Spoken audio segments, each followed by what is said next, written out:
Good morning and welcome to Hazel and Harlan Rogers in the northern part of Fort Dodge. Beautiful Fort Dodge and a beautiful cloud-free sky. The blue is out in full effect. The grass is green. The dirt is red. We're ready to play softball in Class 3A in the quarterfinals. It's day 2 of the Iowa High School Girls State Softball Tournament presented by Iowa Farm Bureau alongside All SEC and former All Tournament captain for the Johnson Dragons, Brooke Wilmus. I'm Paul Yeager. Glad to have you here as we get ready for Louisa-Muscatine and Mount Vernon. And Brooke, day 2 sometimes is harder than day 1 because you've had to sit around and watch everybody. It's the first game of the day. You can't even get into the flow of the game. What's going through these minds of these players right now? I think a lot of them have a lot of butterflies right now. It is the first game for them of the tournament, and they're really excited, really antsy to get going, and it'll be awesome to see what these two teams can bring to the table today. Well, this is a game that there were 2 yesterday in Class 3A. Last night, Davenport Assumption and Columbus Catholic move on. Today, we'll have 2 more. In 3A, we'll have Mount Vernon and Louisa-Muscatine on this diamond, which is the Kruger Seeds diamond. And then on the Iowa Central field, it's West Liberty and Trainer. And then they'll do battle on Wednesday at 1:30 in the semifinals, as well as we already have Assumption and Columbus Catholic. So Louisa-Muscatine, the defending Class 2A state champions, but Brooke, they're playing up in 3A. Softball's not supposed to be different between classes, but you know that it is. Oh, for sure. There's such a difference between classes, and it's going to be really interesting to tell to see if Louisa can bring out the stocks that they had last year and to see if they can do exactly what they did last year against a bigger class. In the center circle, Hayley Sanders. She's 19-0 on the season. Her ERA under O at 0.40.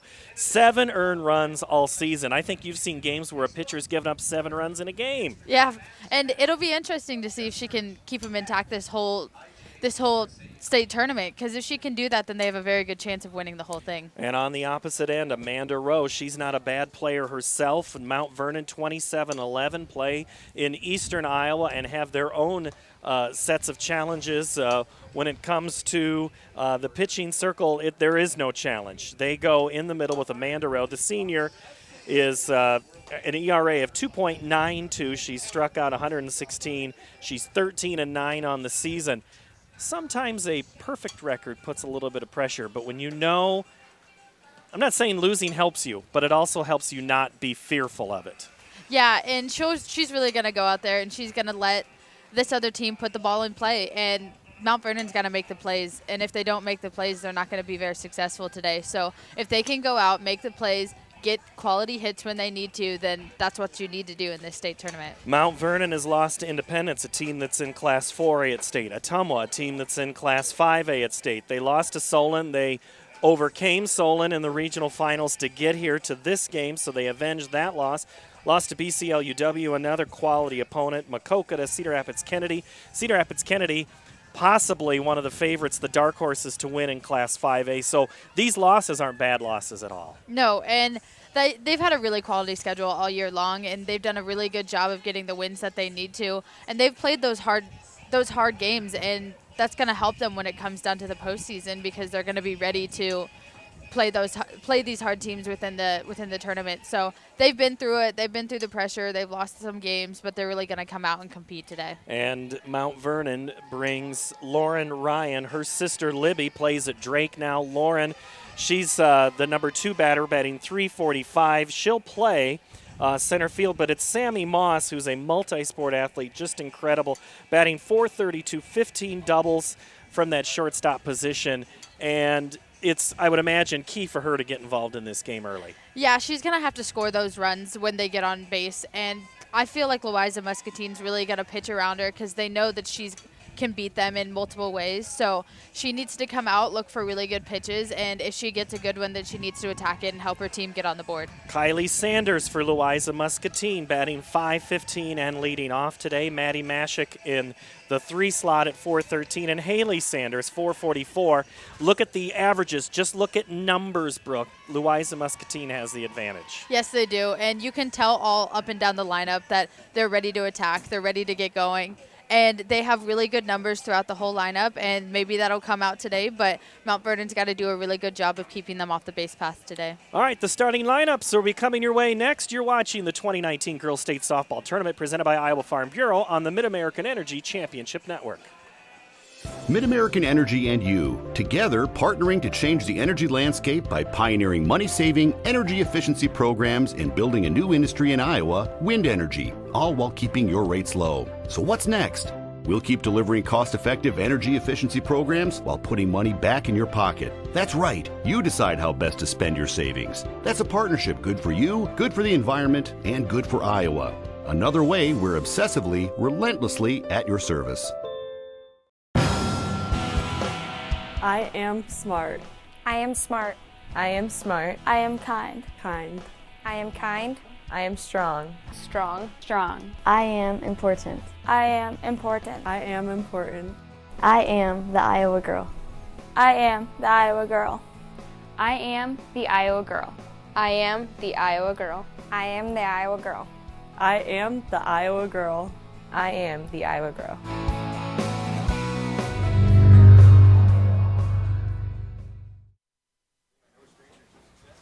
Welcome back to Harlan and Hazel Rogers Softball Complex. In for Dodge, Paul Yeager and Brooke Wilmus, getting you ready for game number 1. But let's meet the players for today's game. Welcome to Rogers Sports Complex and this 3A quarterfinal game between the visiting team on the scoreboard, the Mount Vernon Mustangs, and the home team, the Louisa-Muscatine Falcons. The winner of today's game will play tomorrow at 1:30 next door on Iowa Central Field. The loser of this game will move to the consolation round and play tomorrow at 11 o'clock down on Dodger Diamond. Now let's meet the non-starters and assistant coaches. First of all, for the visitors from Mount Vernon. Number 4, Cameron Stryker. Number 6, Abby Patton. Number 14, Jenna Sprague. Number 15, Lauren Schwartzendruber. Number 16, Liz Doherty.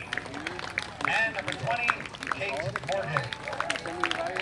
Your assistant coaches, Lori Moss, Miranda Chapman, Jo Ellen Winkler, and Libby Ryan. Now, here's your starting lineup for the Mount Vernon Mustangs. Leading up and playing third base, number 3, Maya Bentley. Batting second in center field, number 7, Lauren Ryan. Batting third at shortstop, number 10, Sammy Moss. Cleanup hitter for the Mustangs, the catcher, number 2, Mandy Moracle. Batting fifth, the designated player, number 17, Kenzie Ketchum. Batting sixth at first base, number 1, Summer Brand. Batting seventh at second base, number 8, Caitlin Babcock.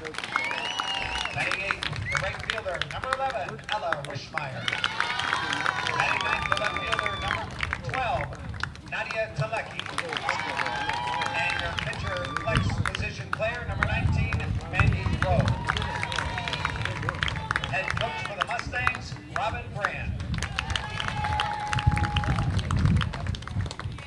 Now, here are your non-starters and assistant coaches for the home team from Louisa-Muscatine. Number 2, Jersey Lessinger. Number 3, May Cox. Number 5, Tori Hearn. Number 14, Kenna Law. Number 17, Mackenzie Kissel. And number 29, Lily Fisher. Your assistant coaches, Julie Mashik and Nathan Coffey. Now here's your starting lineup for the Falcons from Louisa-Muscatine. Leading off and playing shortstop, number 1, Kylee Sanders. Batting second in center field, number 33, McKenna Hohenadel. Batting third in left field, number 8, Maddie Mashik. Cleanup hitter for the Falcons and doing the pitching, number 11, Hayley Sanders.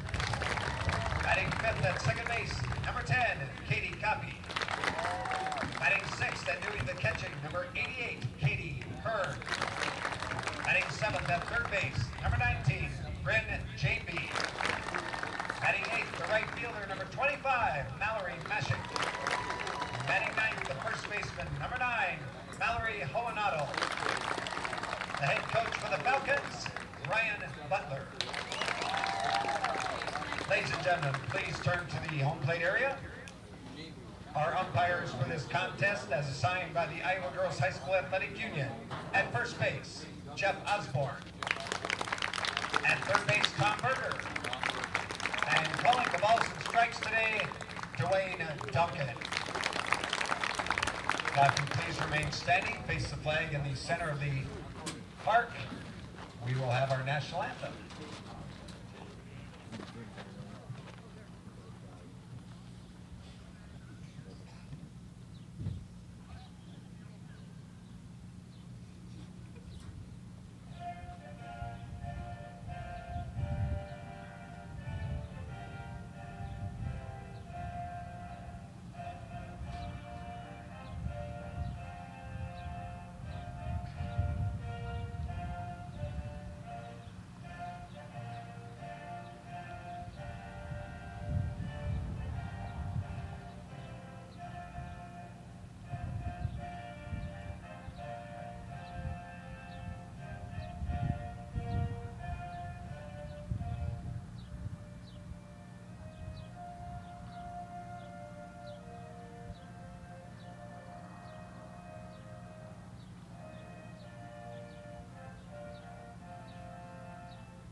Starting lineups are brought to you by Buena Vista University, located in Storm Lake, Iowa. Buena Vista University prepares students for lifelong success through transformational academic, professional, and co-curricular programs. Schedule your visit today at bvu.edu.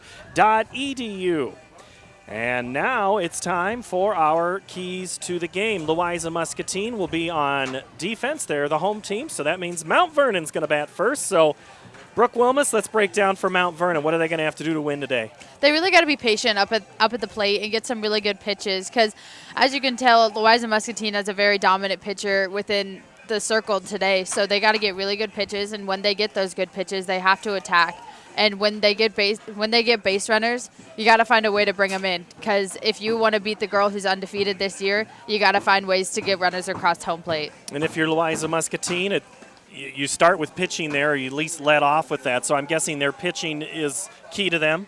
Yes, that's going to be the first thing that's important to them is they got to have a strong pitching performance today. If they have a strong pitching performance, it's just going to transfer in to offense. And if she can do what she's been doing all day long and all year long, then they're just going to have success like they have all season.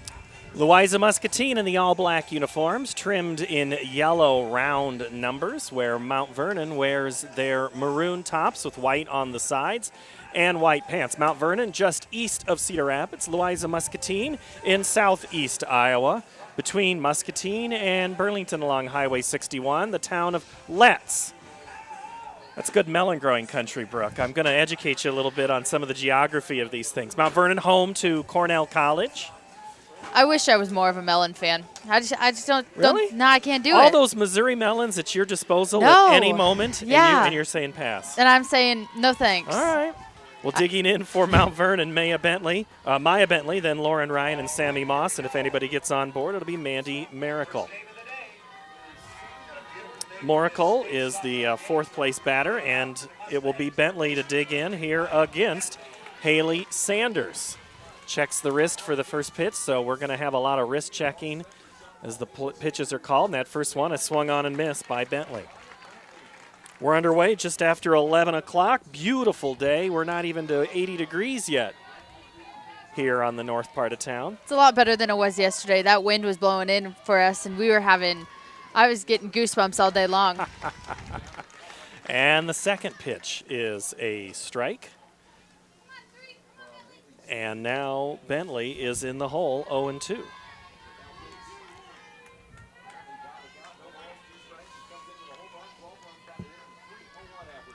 The 0-2 is out of the zone just a little bit. 78 degrees, feels like 81 at first pitch. Wonderful, wonderful. We're headed to a high of, well, we're basically at our high today. 80 degrees is where we're headed. So the 1-2 comes in from Sanders. Swung on a miss, and there's one strikeout to start the game for Louisa-Muscatine. Lauren Ryan will come in, the sophomore. She's playing left field or center field today, batting .345 on the season. She'll come in from the right-hand side of that plate.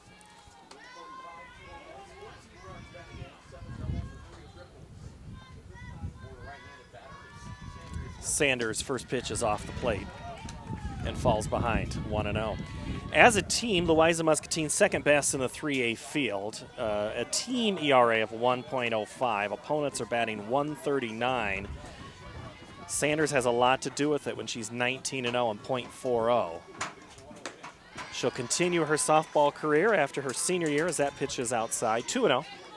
At the University of Northern Iowa, had previously committed to University of Illinois Chicago, and then she felt pressured. The coaches there, she said, were pushing her to make a decision.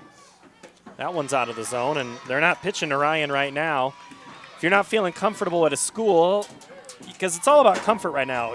If you're Sanders, you got to feel comfortable in the circle. Yeah, she does, and you can tell it all year long. She's 19-0. She's super comfortable. She has adjusted to the umpire's strike zones very well all year long, and as Ryan right there gets a base on ball is exactly what she needs to do, is find any way on. But what Sanders needs to do, and she needs to continue it out through the whole state tournament, is just do her best and give her best pitches. She just needs to do exactly what she needs to do and not to adjust to any of the teams that she's playing. Sammy Moss, the third place batter, batting .432 with 15 doubles, looks at a first pitch strike. The throw down to second. The play is safe.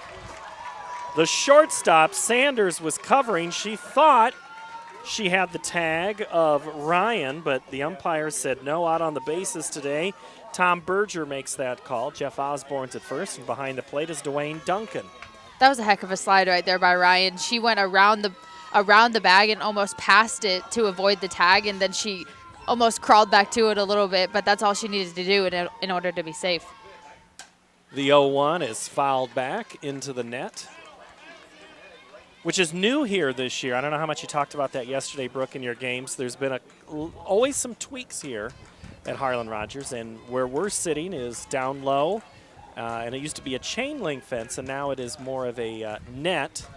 And you'll see on the screen there, the backdrop is different. This is a hard surface pad where it used to be the fence. So the balls are going to bounce off here differently if it does get past the catcher. Something that's a little different, but a lot of the stadiums, and they really are stadiums that these high school kids play in anymore, have similar setups, so it's not that foreign to them. The 1-2 is swung on and miss, and Moss is down on strikes. Second strikeout of the game for Sanders. Yeah, they're always making improvements to this place, and even since the 2 years that I haven't been there, it's already better than it was when I played here, and it's amazing just the little things that they're doing to it, like adding the new bleachers a couple of years ago and adding the screen here. It's really awesome, everything that they're doing, because it's becoming so popular, and this state tournament really truly is one of the best. Mandy Moracle looks at a first pitch strike. Moracle, the catcher in today's game, she's a junior. Sanders looks at the arm. Winds and fires. Swung on a miss on a high rise ball there.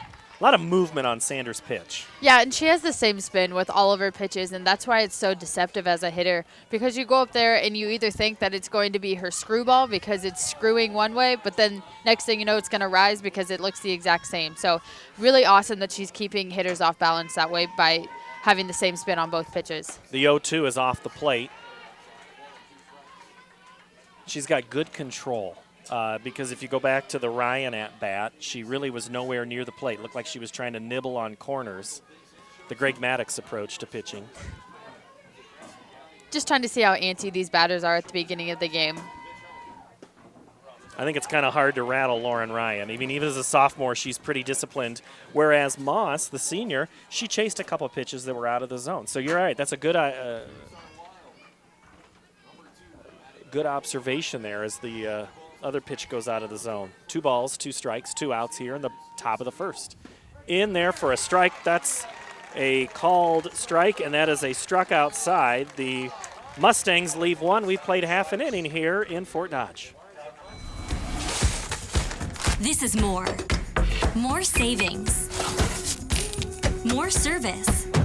More focus on fresh, quality produce. Expert butchers who know more. And the most talked about meat in town. We are Fairway. We put everything into meat and grocery. And this is more. Back here on the Kruger Seeds field, Diamond 1 in Fort Dodge. Paul Yeager along with Brooke Wilmus. And Brooke, you said it's only been 2 years since you've played here. Really, it's your 3rd year in college, though, isn't it? Yes. So how has that transition game? We're going to start seeing more of these players today that are going to go play at that next level. You in the SEC, some of these girls in the Big 10, some of them in the Big 12, some of them in the community college. Mid-American Energy and you, together partnering to change the energy landscape by pioneering money-saving energy. College games are there's so many more people there. There's so many people watching. And when you play here in the state tournament in Iowa, you don't always get the amount of attention that you do when you get nationwide. So really what you need to do is you really need to have a strong mentality when going into college, because that way if you can be mentally strong there, then you'll be able to figure out your way through college. The mental aspect of athletics, it's sometimes I think both overrated as the first pitch is out of the zone to Kylee Sanders. It's harped on a lot, but not a lot of people actually realize it until you get into those big games and you're rattled because everybody's trying to yell at you. But when you actually think about it and you actually focus on it, it's really one of the biggest parts of our game. As Sanders has a strike rung on her, it's 1 ball and 1 strike. Slap down the left field line, foul, and it'll be 1-2.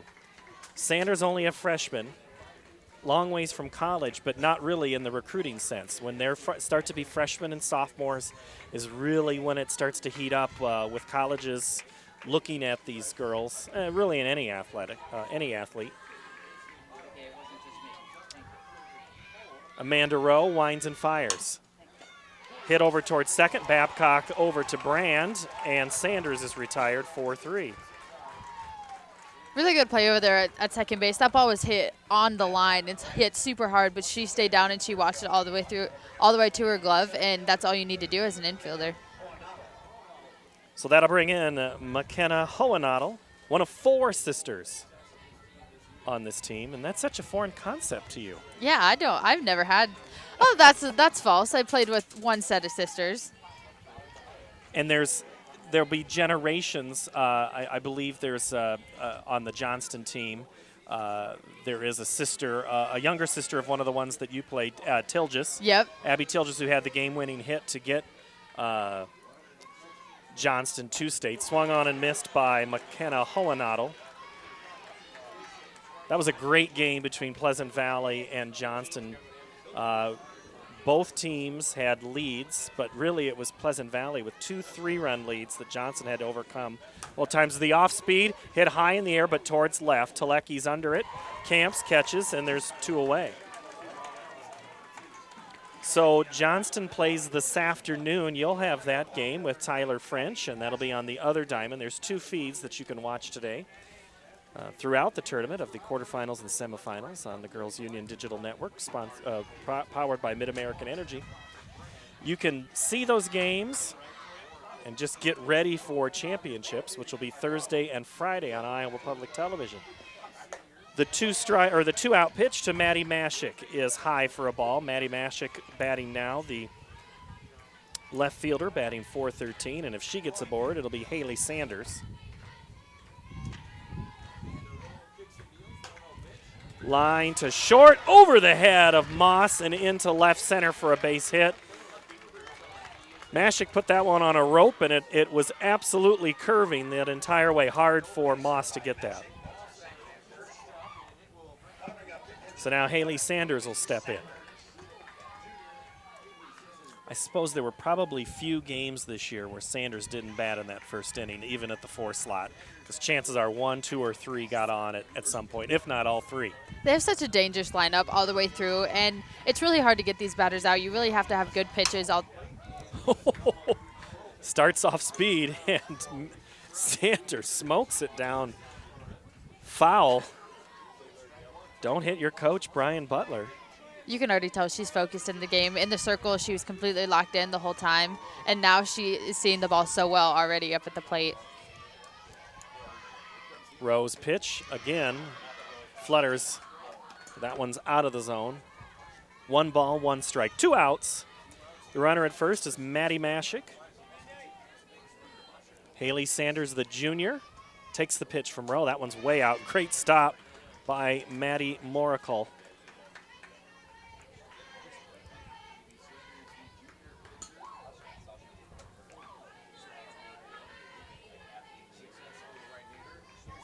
The 2-1.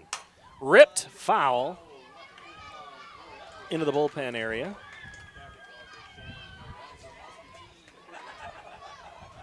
No souvenirs here at the state softball tournament. Yeah, but you do get free chicken sandwiches. From Chick-fil-A, how much better does it get?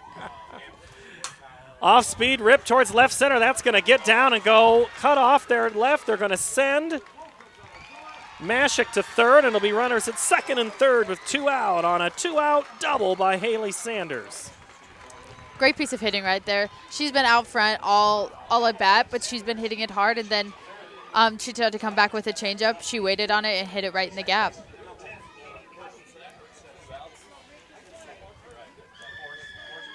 Nice piece of hitting all the way around, and so we're going to have a courtesy runner. Coming in for Louisa-Muscatine is going to be May Cox.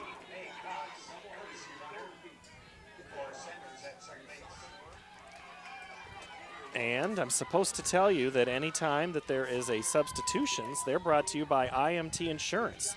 Learn how you can be worry-free at imtins.com. First pitch is going to get behind the shortstop. 1 run's going to score. Here comes the second. Cox is going to score. 2-0. Louisa-Muscatine, the Falcons, strike first here in the first. Copy waited no time in hitting that pitch.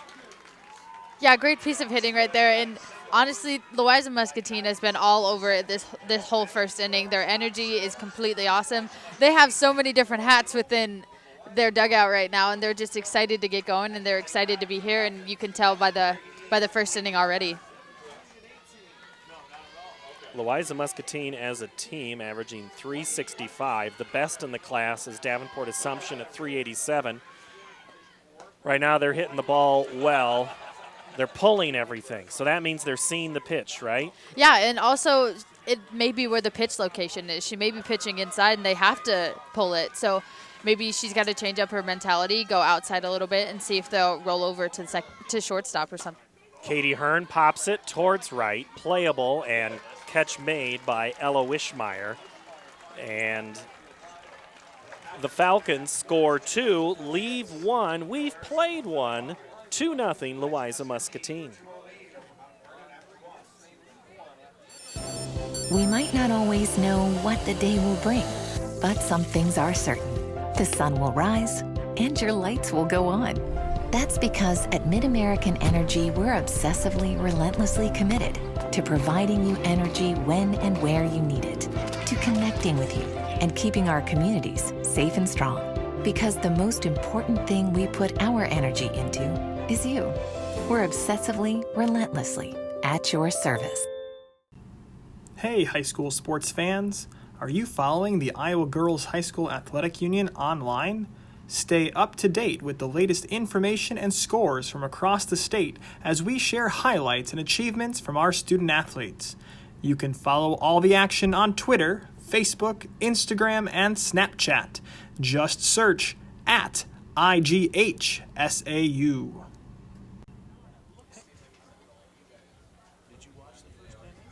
Louisa-Muscatine scores 2 in their half of the inning, and they're back out onto the field. Mount Vernon will send Kenzie Ketchum, Summer Brand, Caitlin Babcock, and if anybody gets on board, it'll be Ella Wishmeyer and then Nadia Talecki still in the lineup for Mount Vernon. Mount Vernon 27-11 on the season. The Mustangs knocked off Solon in the regional final on the road, a 3-2 win. Mount Vernon no stranger to the state tournament. They've been here several times and in several sports. First pitch is a strike as called by Dwayne Duncan. I'm pretty sure, Brooke, there were no clouds when we started like half an hour ago. Where did these darn things come from? I don't know, but still, it's even more beautiful than it was yesterday. I'm so used to the state tournament being scorching hot to where you can't even be outside for a full game. So this is absolutely amazing to have it here. When it's hot, do you really feel that it's hot? Oh, yes. Hot. Do you feel it on the dirt, at the plate, in the dugout? Where is it? Do you feel it the most? But also my adrenaline is going so much that I feel it during warm-ups. But during the game, it's not as bad as it is, that you think it is at least. And then after the game, then you're like, wow, I am really, really hot right now.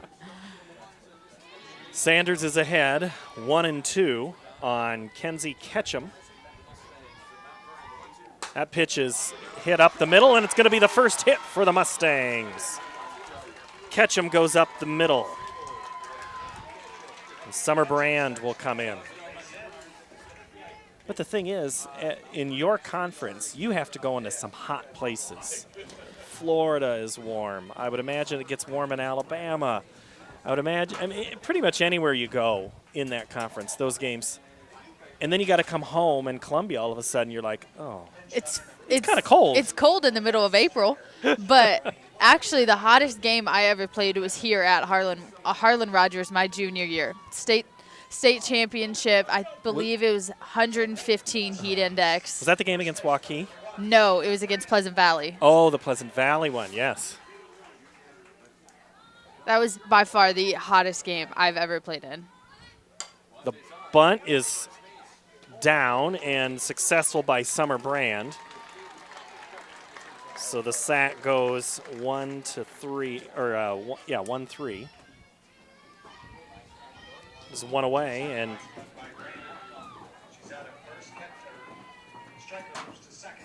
Stryker is the courtesy runner. So Caitlin Babcock will bat, the second baseman, the junior, with one out and a runner now in scoring position. First pitch is swung on and missed by Babcock. Kind of got up in on her hands there. That's a hard pitch to hit when it kind of moves in on you. Especially if you don't see it early enough. If you see it early enough, then you start your swing a little bit sooner. But she's a little behind it right now, and she isn't quite identifying it when it comes in. And those high pitches, I know in baseball they always look really good. Do they look good in softball too? Oh, they look so good. That ball is like 5 times the regular size. I always think, like, every time that there's a high ball, I'm either going to do one of two things. I'm either going to hit that 350 feet or I'm going to pop it straight up in the air. There's no in between. 350. What's the farthest you think you've hit one? 350? No way. I'm going to say 250. I've hit one. Line shot to right, and that's going to get through. And here comes Stryker to the plate. The throw, the tag, safe. It missed Stryker. The throw moved quickly. Stryker scores on the base hit to right by Babcock. She'll get an RBI. And it's now 2-1, cuts the lead in half. It's a nice piece of hitting by Babcock. You talk about a lot of those pitches had been inside. Then that time they went outside, and she just took it where the pitch was. Yeah, she did. And she was late that whole at bat, but now it was an outside pitch, and you have to be almost a little late on an outside pitch, and she was ready for it, and she hit it that other way. So Cameron Stryker scores after she was running for Ketchum, and that one comes right back to us here. It's going to go bouncing off of the catcher. who now is catching Katie Hearn. I just wrote her number down wrong in my book. Sorry about that. Yeah, Katie Hearn behind the plate. But it's still a strike. So Sanders is still ahead. Ella Wishmeyer bats here with one out. Shows bunt, pops it up, and it's going to be off the glove of Katie Hearn. She's going to wish that we didn't say her name after a play like that. That one is a play that you have to make when the bunt pops up like that. And so now you have new life if you're Ella Wishmeyer. But do you still get to bunt with 2 strikes? No, you got to let her swing away right here. You don't want to take the chance. And that one sails out of the zone. Even if you feel like you're a really, really good bunter or you've got a good bunter, you don't try to. If you're a really, really good bunter and you can get it down with 2 strikes, all power to you. But I'm not like that, so I say no. The 1-2. Swung on and missed.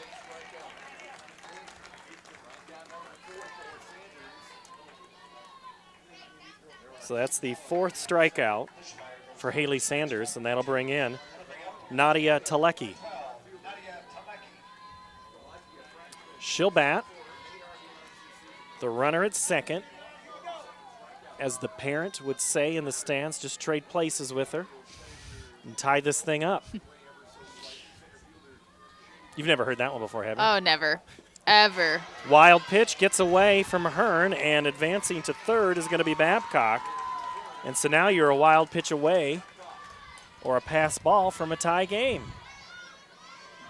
Talecki would probably like to just have a hit, make it easy.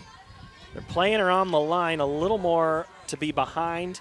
The left fielder's only about 10 feet away from the line.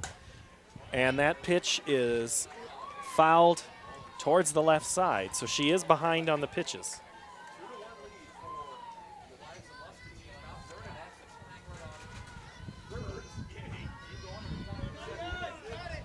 Mount Vernon's done a really good job this inning of just battling back and at least cutting this lead down to 1. Because if you can do that, you bring momentum back to your team, even after Louisa just scored 2 runs in the inning before that. Show that you can come back even if we get down. We have that. Confidence is not lost. Confidence is huge, especially in your first 2 innings of a state tournament game. Comebacker Sanders goes to the plate. Missed her at the plate with 2 outs. All she had to do was turn around and go to first. I'm not sure why Sanders went home on that. We're going to have a discussion. So the umpires are going to look.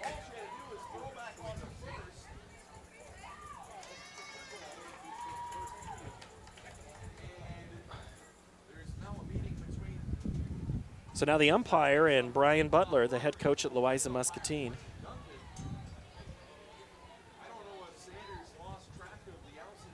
So Tom Berger, the umpire, telling. That is I'm not even sure really what happened. The ground ball came back. So fielder's choice. Babcock comes home. Why is she throwing home? So the umpire actually called an illegal pitch there on the pitcher, but since the play continued, the girls scored, and Mount Vernon decided to keep the play that happened. Okay. So that way they could score the run, and there's a runner on first still. And now I see what you're saying. The illegal pitch sign was made. Yes. And you could read the lips there. Yeah, he put his arm out, right? That's what the. Yes, and then he gave the Mount Vernon coach the opportunity to keep the play, or she could come back and hit again. But obviously keep the play since now you're tied. So it wouldn't have mattered where Sanders went with it on that play, unless she gets the out at the plate, and then Mount Vernon would say, let's forget it, let's do that play again. Yes, exactly. If she were to get that third out in the inning, then Mount Vernon could say, I would like to come back, and I would like to redo that play. The 1-1 to Mariah Bentley. Their throw down to second is out. Talecki is thrown out. So that'll be how the inning ends. Bentley will bat when we come back in the third, but we go to the bottom of the second with Louisa-Muscatine tied with Mount Vernon at 2. Mid-American Energy and you, together partnering to change the energy landscape by pioneering money-saving, energy efficiency programs and building a new industry in Iowa, wind energy, all while keeping your rates low. So what's next? We'll keep delivering cost-effective energy efficiency programs while putting money back in your pocket. That's right. You decide how best to spend your savings. That's a partnership good for you, good for the environment, and good for Iowa. Another way we're obsessively, relentlessly at your service. I wanted a big university experience. Without the big university price. That's why I chose Iowa Central. What makes Iowa Central so different than other community colleges is its size. Big campus, lots of programs, athletics, and performing arts. I live right here on campus. And the teachers know me by name. I'll be career ready in 2 years. And all my credits transfer to a university. It's a big time experience. Without the big time price. Come see for yourself. I tell you, it's a good thing we don't hear the music as full during Mid-American the Energy and commercials, we don't you, have together the, partnering to change the announcer energy cam hooked landscape up, by Doug, pioneering. because I don't know if you know it or not, but in Brooke Wilmus's bio on the University of Missouri Tigers website, it's listed that one of her favorite activities is dancing. And it's clear today that it is, as the first pitch is fouled back into the screen here by Bryn Jamby. Dancing's like right up there, right, with softball? Oh, it is for sure, if yeah. not ahead of it sometimes. If I can't put both of them together, then it's just it's a bad day for me. I've never not seen you smile, and especially with music, it's like the soundtrack of your life. Are you always hearing a song and going?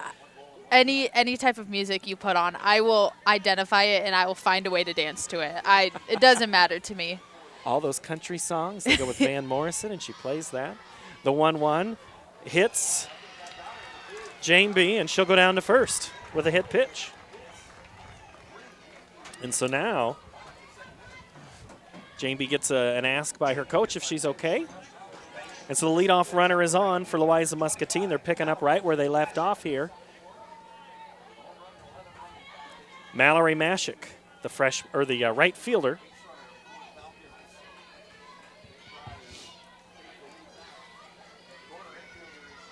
Do you hear the music between innings, like when they're playing it when you're warming up? Oh, I dance in between innings. The bunt goes down to second and is almost going to be thrown into center field, but it's a great stop by Babcock.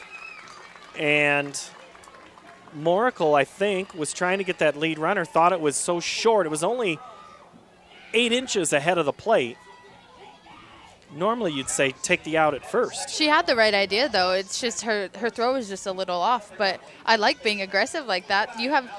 As Mount Vernon, you have nothing to lose in this game, and she's going for the big out, and I love it. Coming in a run for Louisa-Muscatine is Mackenzie Kissel. And substitutions in today's game are brought to you by IMT Insurance. Learn how you can be worry-free with IMT at imtins.com. That lid has not been your friend, has it? Mm-mm. Ball gets past the cutting shortstop. She showed bunt at Mallory Hohenadel, and then she pulled it back, slapped it past Moracle.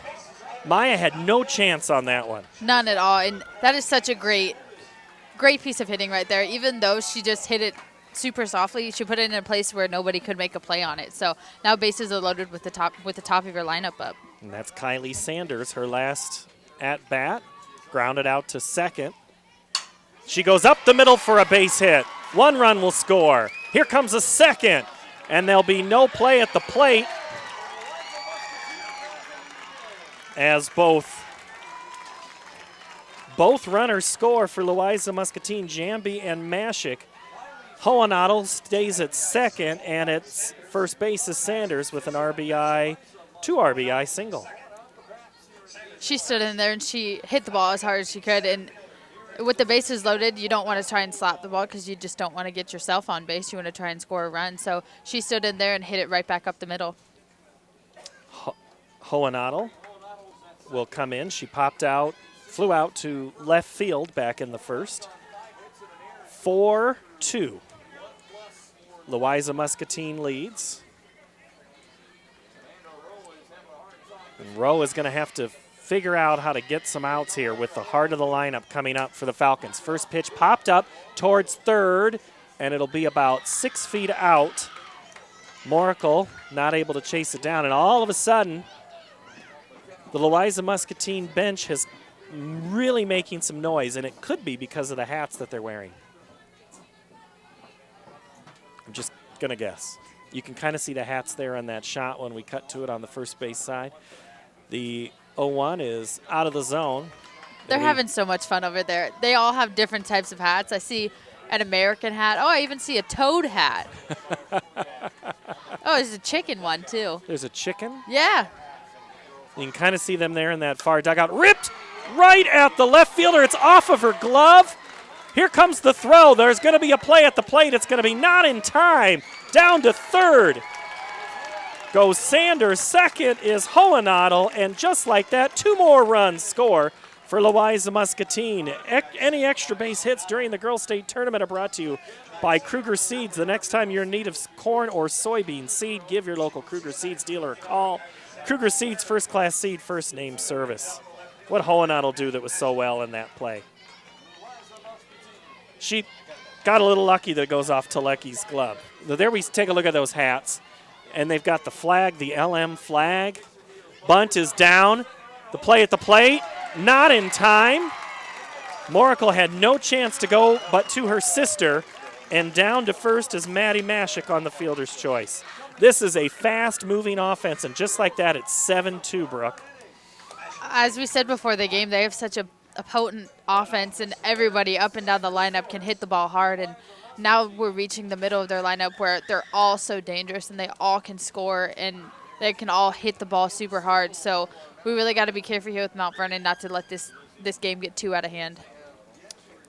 Robin Brand goes out there to kind of calm things down. They may have left 1 or 2 outs on the field. You kind of wonder if you take the out at first, but you don't know. And if that's something that the coach talks about right now, saying, okay, I know you messed up, but, you can't really go out and say that. No, you can't. And she's going out there, and she's just trying to calm their nerves right now. They've scored 6 runs in this inning, and they still have no outs. So what Mount Vernon needs to do is they just need to relax, take a deep breath, and try and figure out a way to get out of this inning hopefully with no more runs coming across. But if they are, they only need a couple more, and then they need to come back and get their bats going. I've got 7. The scoreboard says 8. I'm kind of wondering the same thing. Because Hohenadel would be the 7th run. Hohenadel hasn't scored, so the scoreboard says 6-2. We're going to say 6-2 for right now. 6-2. Hayley Sanders at the plate pops up the bunt, and no plays made. Now the 7th run is going to score, and there'll be a runner at second and a runner at first. Sanders with the bunt pops up, and it still works out in your favor. When you're having a good inning like this, it seems like every single ball is going to drop. Yeah, they're looking at the scoreboard too, as Butler, oh no, he sent it in a courtesy runner. Here comes May Cox again.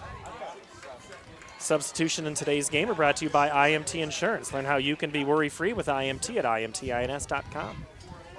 7-2 Falcons. Into bat now, Katie Copy. Last at bat, just an oh-by-the-way RBI double.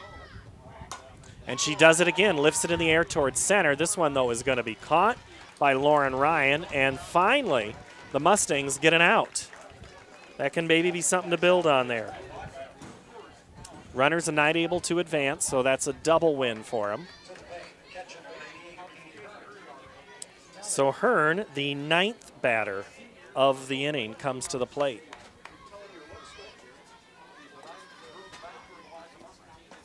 First pitch, low from Amanda Rowe.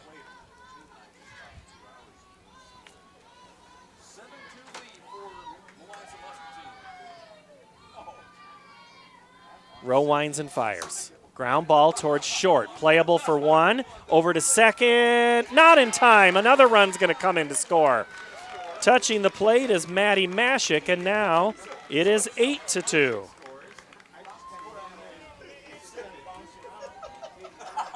So Hearn will be safe at first on a fielder's choice, but Sanders, Hayley, is erased 6-4.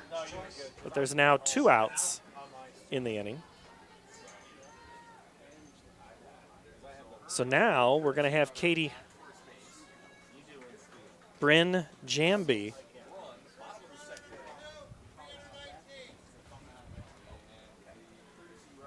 Jersey Lessinger, the freshman, or the 8th grader, will go run for Hearn. So she'll go down.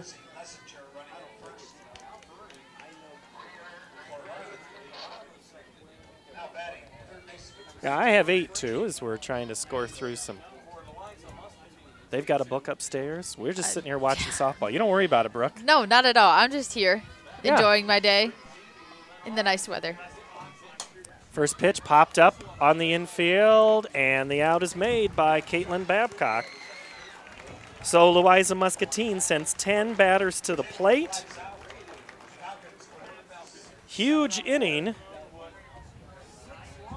As 6 runs score, it's now 8-2 Louisa-Muscatine. We might not always know what the day will bring, but some things are certain. The sun will rise and your lights will go on. That's because at MidAmerican Energy, we're obsessively, relentlessly committed to providing you energy when and where you need it, to connecting with you and keeping our communities safe and strong. Because the most important thing we put our energy into is you. We're obsessively, relentlessly at your service.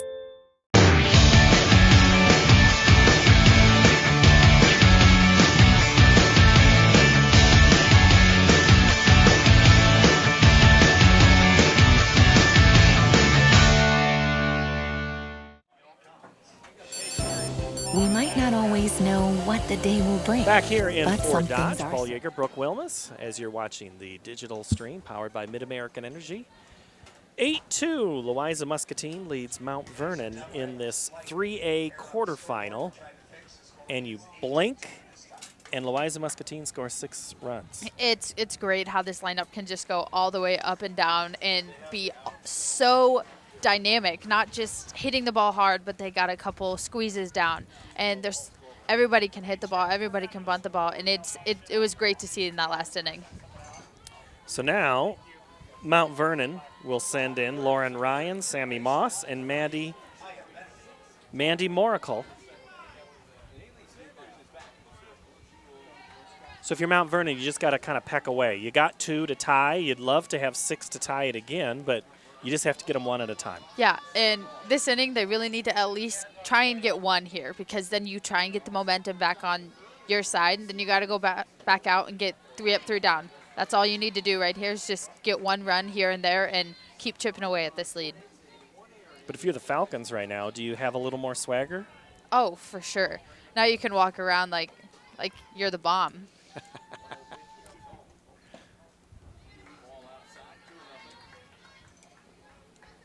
Well, we haven't seen any of those yet. We've seen some well-hit balls. We saw one yesterday. That was a moonshot. Towards right? Nope, in left. In left. And even with the wind blowing in, she still managed to get it out. I still see your home run in that state championship game your freshman year. Freshman year? Yep. I still talk about that quite often whenever I look at that scoreboard, because I'm pretty sure if it didn't go over the scoreboard, it was almost to it. It was right before it, and the funniest part about that is that after the game, I figured out that I hit it right to my bus driver. You can see it in the video. She puts both of her hands up, and she has the ball in one hand, and she's just screaming. It was awesome. Count goes full to Lauren Ryan. Do you remember your bus driver's name? I do not off the top of my I head. should not have put you on the spot. My apologies there. But was it the same one all year? Well hit towards right center, but it's going to stay in the park as Hohenadel hauls it in. Lauren Ryan gave it a ride, but just not enough. Lauren Ryan is actually up Lauren right now. Ryan, sorry. Oh, you're right. That was Bentley. It's a good thing you're paying attention in this game.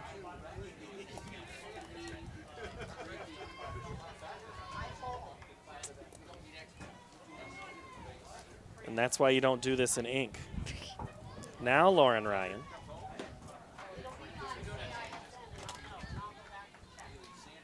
So Maya Bentley on the fly out to right. Now Lauren Ryan.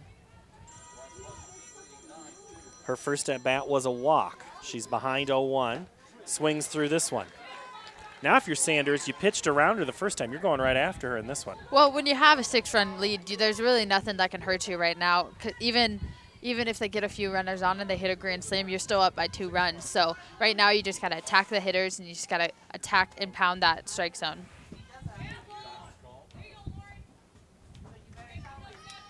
Well, our guest, who's going to join us here in a little bit, has made her way to the field. We'll be talking with Jean Berger in just a minute, the executive director of the Iowa Girls High School Athletic Union. And she will take credit for the weather, I'm sure. We'll ask her here in a moment.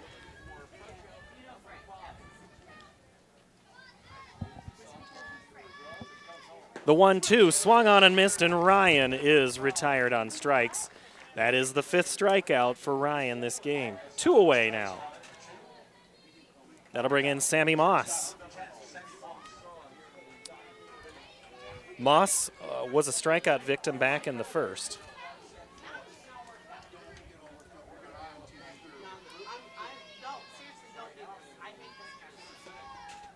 Swung on and missed by Moss.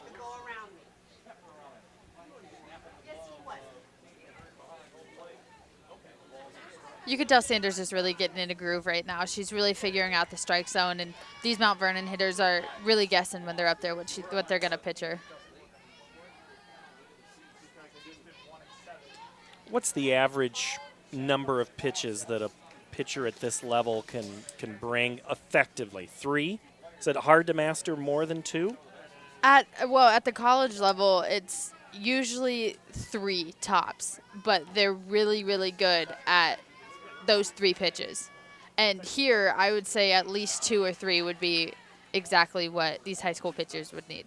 Well, this is a D1 talent in Sanders, so I mean she's got to have those 2, maybe 3 to go play at Northern Iowa. Yep, and one of those pitches, especially at the college level, that's important is she's got to have an off speed because it doesn't matter how. And that off speed goes right there between the gap, between short and second base. It doesn't matter how hard that you pitch because eventually everyone's going to catch up to that. So if you can have a different speed to keep them off balance, then that right there will automatically elevate your game at the next level. Because everybody hits. It's like in baseball. Everybody can hit the fastball, just like in softball. Everybody hits the fastball. Exactly. And if you pitch 70, eventually people are going to catch up to 70. And if you don't have anything that can go a little slower than that, then everyone's just going to be sitting on that hard stuff. Or look the same. Is it key to look the same when coming out of the hand? Yes, and if it changes, if you can tell when that changeup is coming, then it's almost ineffective. Because if I can tell when your changeup is coming compared to your fast stuff, then I'm just going to sit on that changeup and I'm going to hit it exactly where I want it to hit it. Mandy Moracle down 0-2. Is she thinking that another changeup's coming here? Oh no, I would think a rise ball right now. And just out of the zone, they set up with Hearn. Can you hear the catcher moving? No, usually not. Unless they're super obvious about it, but at the college level, they don't set up until after the pitcher has started pitching. And that pitch comes back in, swung on and miss, and Moracle is retired. That is strikeout number 6. We played 2.5, 8-2 from Fort Dodge.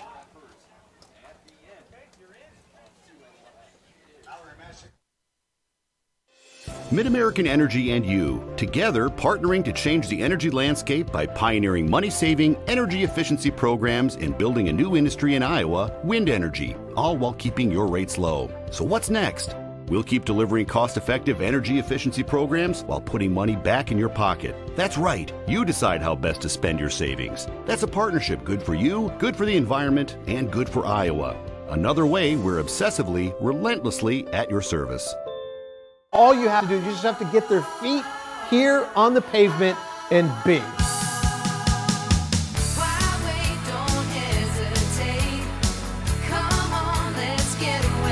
being in Des Moines, you just get it through the experience. I'm a fan of a lot of our fast, casual cuisine. A little theater, some great restaurants. There's a lot going on musically. If you can't find things to do in Des Moines, you must be boring. This is a magical place.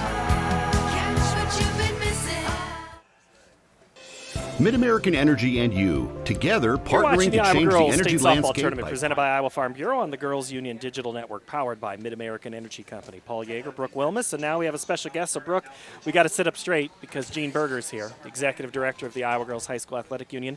Day 2, so this whole weather thing, I was asking Monty when I came in, do you send a collective thank you to the weather gods or individual ones? We have a small ceremony. We light a pink candle.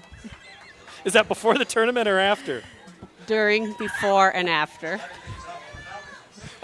That's a good way to do it. And, of course, it would be a pink candle. Of course. Hey, I just want to make sure we see. I don't know which one's right, which color. It's okay. It's pink, Paul. It's pink. I appreciate you branding. I'm trying.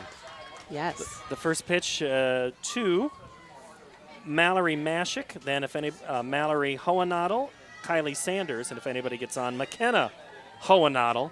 One of 4 sisters for Louisa-Muscatine, 4 sets of sisters, as that pitch is a 2-0. Brooke was taken back a little bit when I said 4 sets of sisters. She's not used to seeing that at Johnston. I've only played with 1 set of sisters my entire life, so this is very odd and different for me. It's commonplace for a lot of these schools. Very much. Even though the Johnston head coach has twin daughters who are sisters that play for Dallas Center Grimes. Right. So he has them, just not on his team. Nice. Exactly. And they'll play later today. And again, nice weather day, good action yesterday, a lot of close games. Very good games. Very few that blowouts. weren't in debate until the final couple of innings.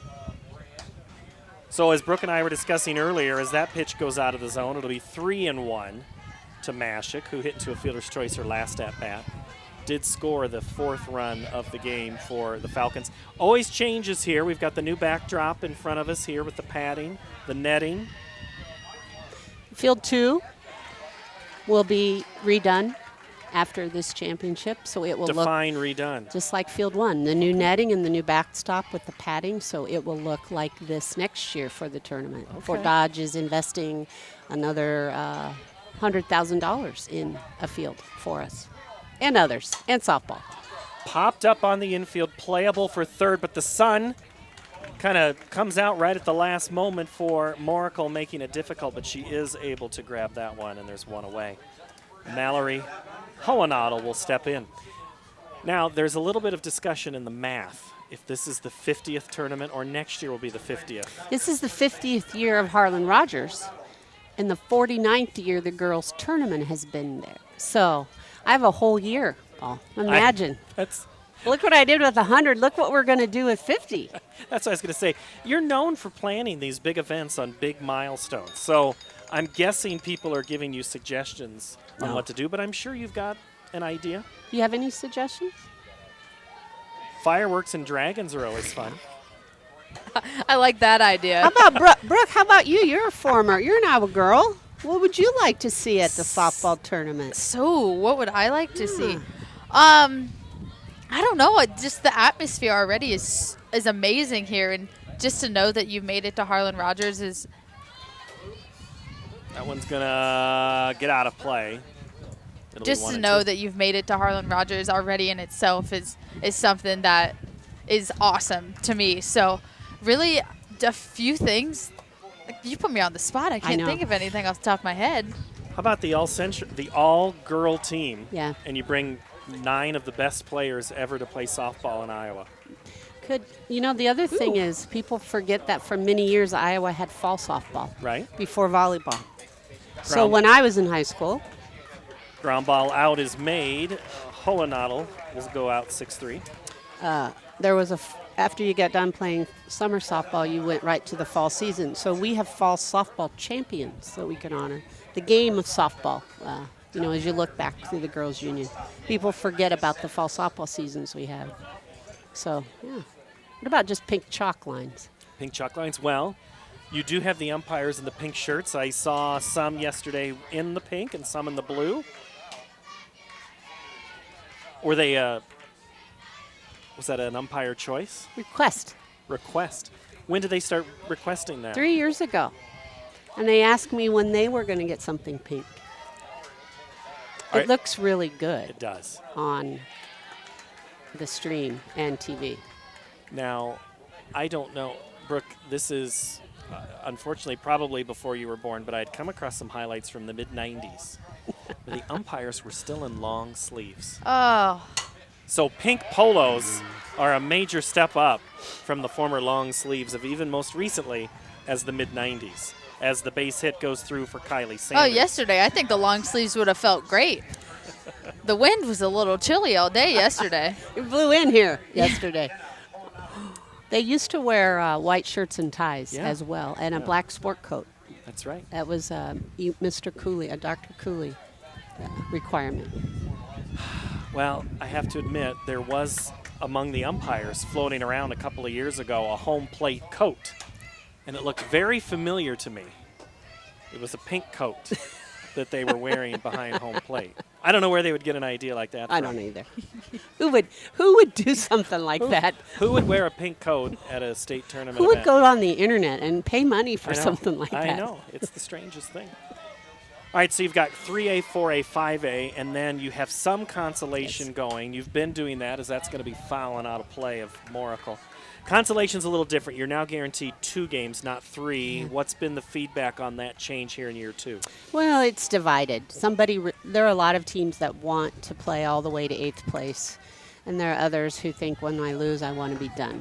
What swayed us to sort of go middle ground was the girls. So they come.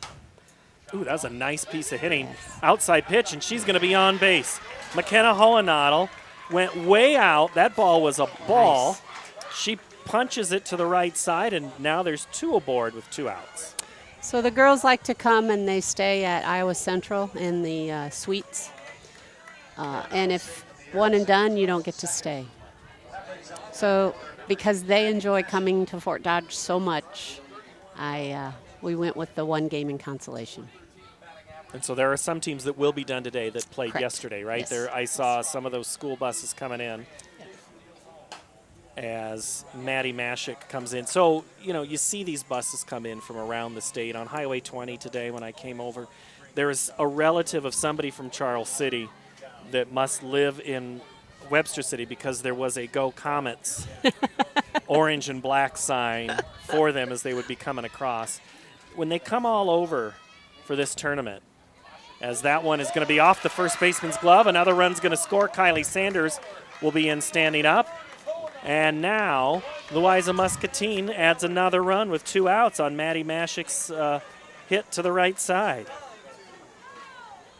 I think for our small schools, the smaller classes, softball is very much a summer entertainment for those communities. They go to all the games, and so it's not unusual they travel and support their teams. Well, how many games have you gone to where you do see the entire town, or a third of the town is there for that game? Mm-hmm. Yep. Speaking of Charles City, they are getting a new field. Sportsman Park it's the last year of the park, and I don't know if you've been up there before. It's not too far from the river, but it is a gorgeous setting where there can be people. They have seating pretty much all around the field, and that's a bigger town. We're not talking a town of 500 people. That's a good almost 10,000 people, 8,000, 7,000. So it can be the center focus, and it is all about the girl and the team. Absolutely, and they support it very well. They know the girls on the team. The young girls that are playing know who they are. Hayley Sanders will strike out, and that will end the threat. But Louisa-Muscatine gets another run to make it 9-2. So, Gene, I'm going to keep you here through the break, and then I'll let you go, because what do you do during the tournament? You'd be surprised. I just got done restocking the cooler with Gatorade and ice. And I ran down some score sheets to the minis.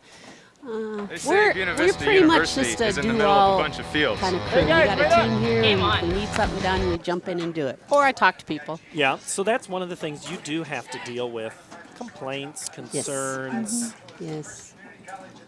Have they increased in your time? Were they nice to you in those first couple of years? No. Or have they stayed the same? They weren't nice to you, is what you were saying. No, they weren't nice. You know, I'm pretty tough-skinned. We are at the Girls Union, and we'll listen. But, you know, people just, I think maybe they feel comfortable. I've decided to look at it positively, and they feel comfortable talking to us about what they think needs to be done. So we try to take it with that spirit. And, you know, every once in a while, there's a good idea. You never know. Brooke, when you came to play at this tournament, what do you remember about the red carpet that they rolled out for you? What still sticks in your mind today? Oh, gosh. So I always remember one of my favorite things was always the walk over from the practice field over to the main field. And just because you're walking in as a team and you're walking together and everybody's just looking at you and they're looking up to you and the little girls are standing there and they're just watching you and with those big eyes and they're super happy to see you. And that was great because I knew I was walking over here to play at the biggest level in Iowa high school softball. So that was probably one of my favorite parts. But playing on this field in front of a great crowd group and a great people in a great atmosphere is one of my favorite things when I came here. And I would imagine, I remember that watching 20, 30 years ago when that happened. That is something that generations have done. So that's something you clearly don't want to mess with when that's something that sticks in a player's mind. We might even have to enhance it a little bit. The like smoke machines? A parade from the practice field. That's just a great idea. You know, like I'm going to write it down. Put that down. Put that down. Good That's idea, when Brooke. all the butterflies started coming in, and you walked in the main entrance, and you're walking past all your fans, and they're all cheering you on. But also, not only that, other teams fans are looking at you and staring at you, and that was probably my favorite part. Kenzie Ketchum swings and misses there. She now falls behind a ball and 2 strike. Kenzie Ketchum, Summer Brand, Caitlin Babcock due up for Mount Vernon last year. Jean and Brooke, I don't know. Roland Story played in the title game, and the players were watching some of the staff that had helped and knew that there was a gal who had manned the gate the whole tournament. And I believe, didn't they present her with a gift card, at least not a thank you, knowing how hot it had been and just remember. So the teams are paying attention to what's around there, and I just thought that was just a great gesture by that team as Ketchum strikes out. Well, this year we added the winner's circle like we had in basketball. So our champions will get to go and have the opportunity to take pictures with the trophy and have their mom and dad come down. And we rush them off the field for the next game, but we're going to send them back to another field. I really like that idea. I do remember after my junior year, we played at 1 o'clock, and we got the trophy on the field, but then I really felt like we had to be pushed off the field right away. And we didn't really we just went out there and took pictures with the trophy, but actually having something to take it in, I think that'll be very beneficial to all those teams that won it. Yeah. Moms like that. Dads like that, don't they? They want the pictures. They want the pictures. They've taken pictures of these girls since they've been playing at the age of 5 to 15 to 18. Yep. And why would you not want a picture with the trophy? Yeah. You worked awfully hard for it, those girls. And those parents. Spent a lot of time for that trophy. I was talking to a couple of the Louisa-Muscatine parents before the game, a couple of moms, and I said, had a lot of close games. Oh, yeah. I said, you two have sat by each other a long time. Oh, yeah. Years and years and years we've been going to softball games together. That pitch kind of floats in on Sanders, and it's 2 balls and 2 strikes. I think we forget, for a player, Brooke, you lose and it's over. You win and it's over. But what about the parents? It's over for them, too. That one is going to be punched to the right side. Racing to the bag is Copy, and she makes the play. And there's 2 away. So that's the rare 4U play. If you had Fungo Bingo, you'd get a square right there. So you have some repeat teams. Louisa-Muscatine moves up in class. Yes. Assumption, your defending champ, still alive. It's good to have, I would assume, a mix of returners and like Trainer, I think, Mount Air hadn't been here in 25 years. Algona had never been. West Liberty, never been. It's always good to get new people, anxious. It's good for the sport. It's not that you don't, a dominating team, say an Assumption who's won 2-3 years in a row. That's good for the sport too, because it's played at a very high level. But you also want people to have a taste of it so that they want to come back, I think. Motivates them a little more. But I'm old. Maybe Brooke has more about that. I'm just glad to walk. I was blessed all 5 years to make it to the state tournament. So I don't remember a season. I didn't have a season where I was done before the state tournament. So for me, that was the greatest accomplishment, is every single year making it to the state tournament. And well hit to left, but it's going to be playable for Louisa-Muscatine's Maddie Mashik to retire. Yes, it's a memory that they can't take those 5 trips away. No, they can't. But I know for those teams that don't make it all the time and they make it, it is the biggest deal for them because they finally reached their goal of making it to the state tournament. I'm not saying that wasn't my goal. It was always my goal to make it to the state tournament. But for those smaller schools that don't always make it and then this is their first time, it's almost like their whole town is behind them and their whole town is here and excited to watch them succeed at the state tournament. Well, those from Louisa and Muscatine are happy right now as their Falcons are up 9-2. We'll go to the bottom of the 4th when we come back. Thank you, Gene Berger. Thank you, Paul. Thank you, Brooke. Thanks for being here.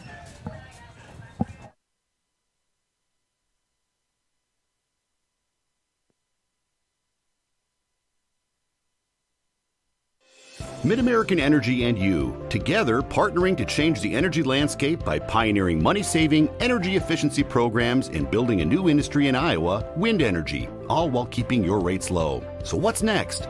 We'll keep delivering cost-effective energy efficiency programs while putting money back in your pocket. That's right. You decide how best to spend your savings. That's a partnership good for you, good for the environment, and good for Iowa. Another way we're obsessively, relentlessly at your service. All you have to do is you just have to get their feet here on the pavement and be.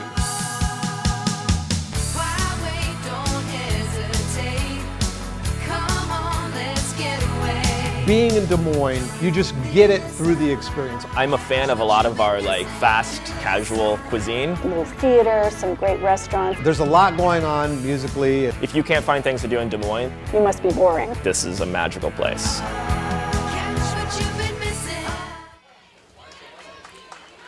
Louisa-Muscatine bats here in the bottom of the 4th, leading 9-2. Paul Yeager and Brooke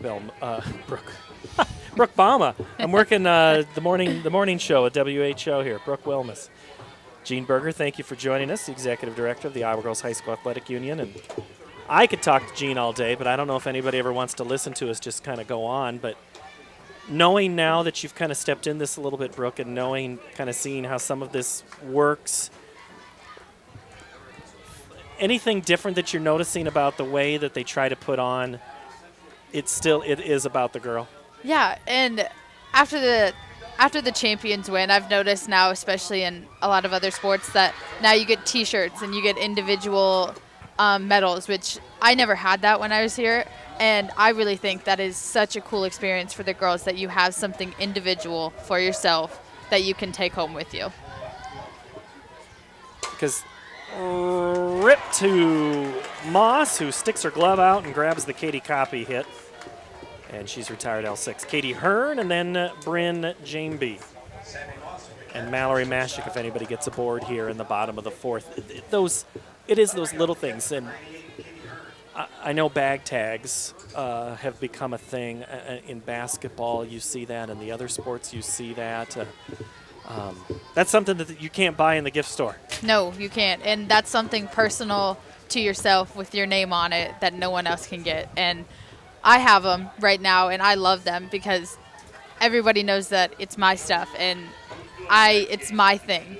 And I really think that's such a cool experience for these girls, is that they get to experience having something that they get to take home for themselves. Whereas before, it was just the all-tournament team, you got to take home a medal by yourself. But it is a team sport. You won this because of your other teammates, not just because of one or two girls. So having someone take home something and everybody on your team take home something is really increased the experience here. And the Louisa-Muscatine had that experience last year, winning in Class 2A, and they won it in walk-off fashion. And there is some drama. You have some of those drama memories and experiences. And I believe now when you played for Johnston, you were back and forth. You went home and came back and played, or did you stay up here? Depended on the year, but my 8th grade through sophomore year, we stayed here all week. And then my junior and senior year, it depended on when we played, that we only stayed here a couple days, and then we ended up driving back and forth for the other games. Okay.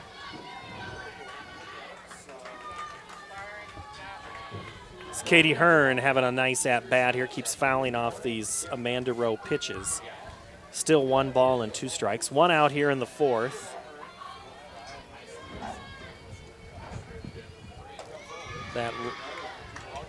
That off speed goes high. And I know that some coaches like to say sleep in your own bed, but there are other coaches who they want that experience. Yeah, and it was a great experience being here with my teammates. We got to hang out all day long, and that's all we did. And it's not like we didn't hang out all day before anyways, but we got to stay in the same place together. We got to go out to eat together, and it was such a great team bonding experience, and I wouldn't have traded it for the world. And that's something that you had maybe with your travel teams. You know, maybe you'd be at a weekend tournament in Omaha or Kansas City or whatever, and, you know, you couldn't go home.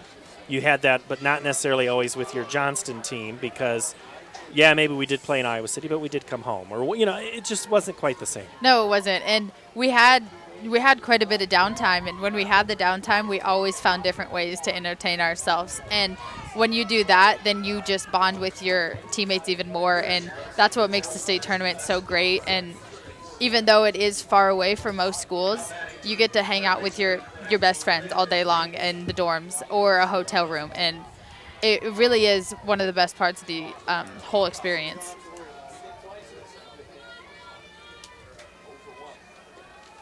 Lessinger is the courtesy runner, as that's going to be popped up and playable for Summer Brand. Nice play right up against that fence. And there's 2 away. Mallory Mashik will come in.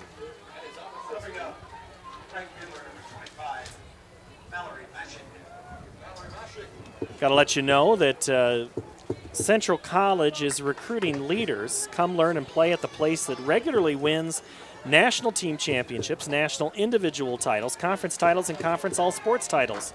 Visit central.edu to learn how you can be more than a spectator.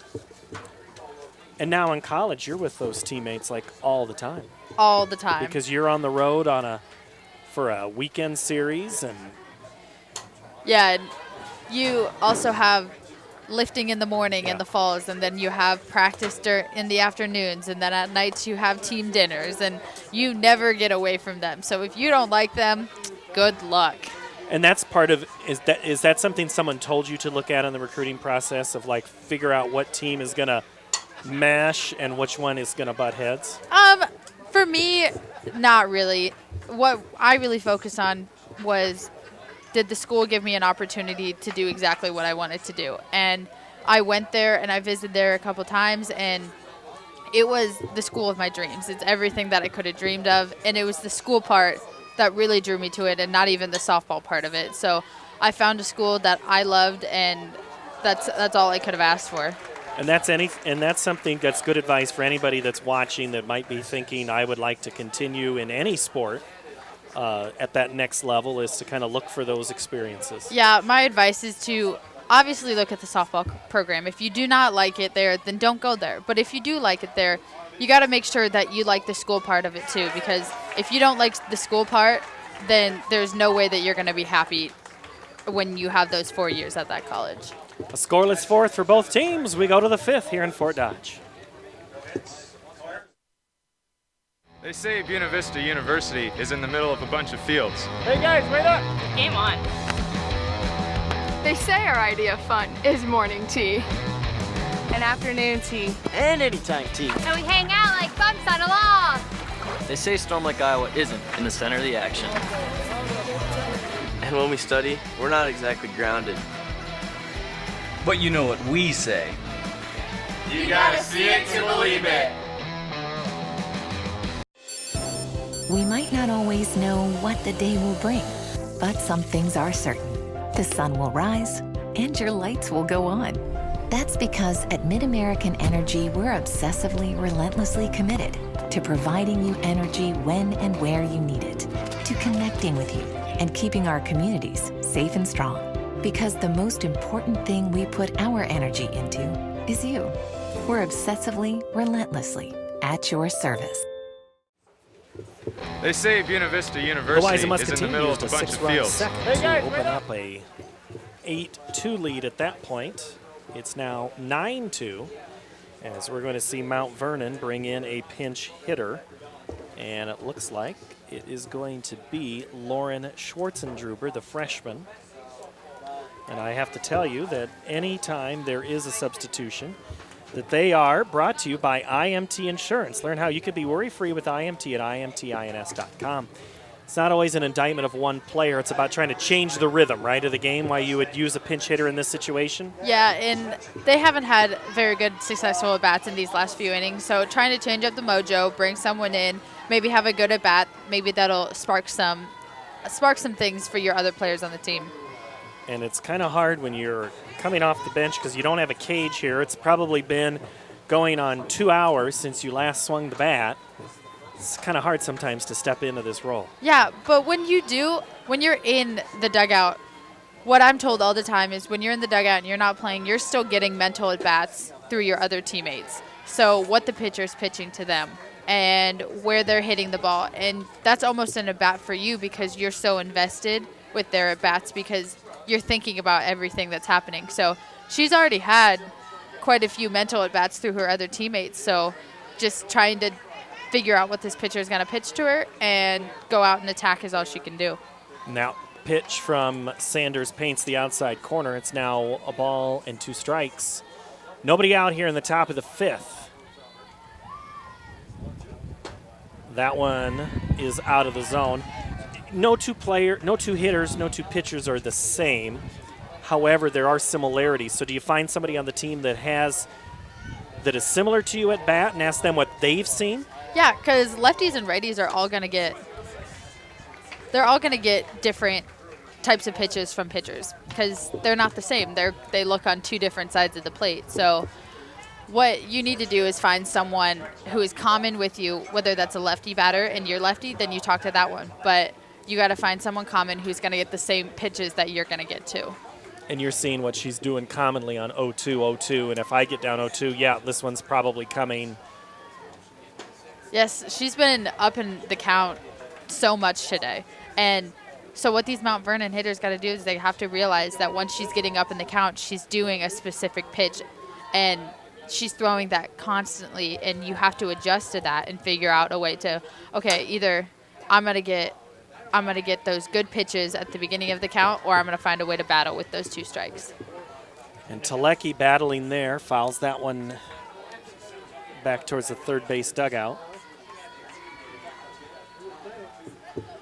And are you thinking, is it based on experience about what you're looking at on a 1-0 or a 1-1 just in general, or is it you've done enough study on this pitcher, you know what she's going to throw at any given time?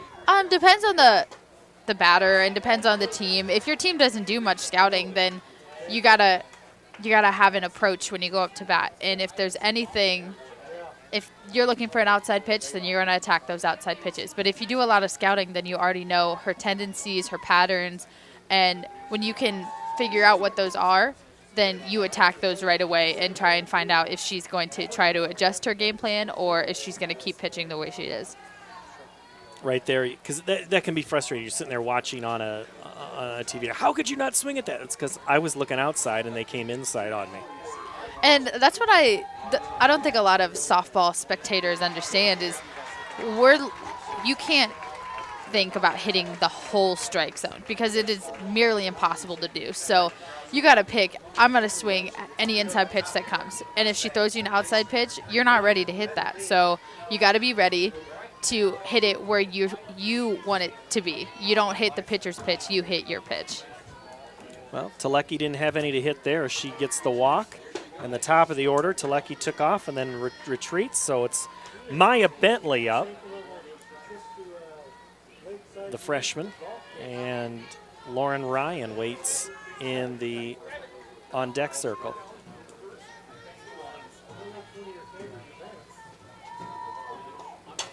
And that one's going to go the other way for a base hit. There's going to be no way that Kylee Sanders is going to have anywhere to go with that one. Just a floater. And it looks the same in the scorebook as a liner, but sometimes that's all you need, right? That's honestly, you just got to hit it where they ain't. It's easier said than done, but if you hit it where they aren't, then that's a base hit in the books. Still one of my favorite lines that I can say on television from Bull Durham. Hit them where they ain't.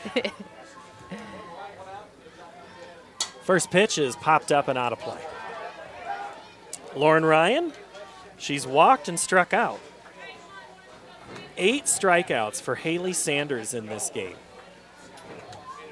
2-4-2 for Mount Vernon, 9-9-1 for Louisa-Muscatine here in the top of the 5th. The pitch. Line towards right. It's going to drop in front of Mashik. And now we're going to have bases full of Mustangs with the middle of the order, the number 3 hitter, Sammy Moss, coming up. And this is the part of the lineup that Louisa-Muscatine doesn't want to get hot, because you have Sammy Moss, who is leading the team in RBIs right now, and she has the bases loaded with 1 out. So what she needs to do, especially in this situation, is at least try and get 1 run. If that means you got to have a sac fly or you hit something through the infield, but they have to get a couple runs here in order to get the momentum back on their side. Well, this is a future practice situation. Moss committed to Northern Iowa, as is Sanders, so the 2 future Panthers square off. So you know these 2 know each other. What's that like when you have to dig in against somebody you know very well that's not from your own team? Oh, gosh. For me, it's one of those where I want to do better than her because I know her. And getting up to the plate, I go up there and I take my swings because I want her to be scared of me. So here, she just really has to get a good pitch to swing, and Sanders is going to try and make her chase because see how antsy she is. But really here, you got to get a good pitch and you got to try and drive it to the outfield. Well, 1 ball, 1 strike here to Moss. Nice double would probably plate 2 runs. Looks at that pitch inside, thought about it, had started the swing and held up.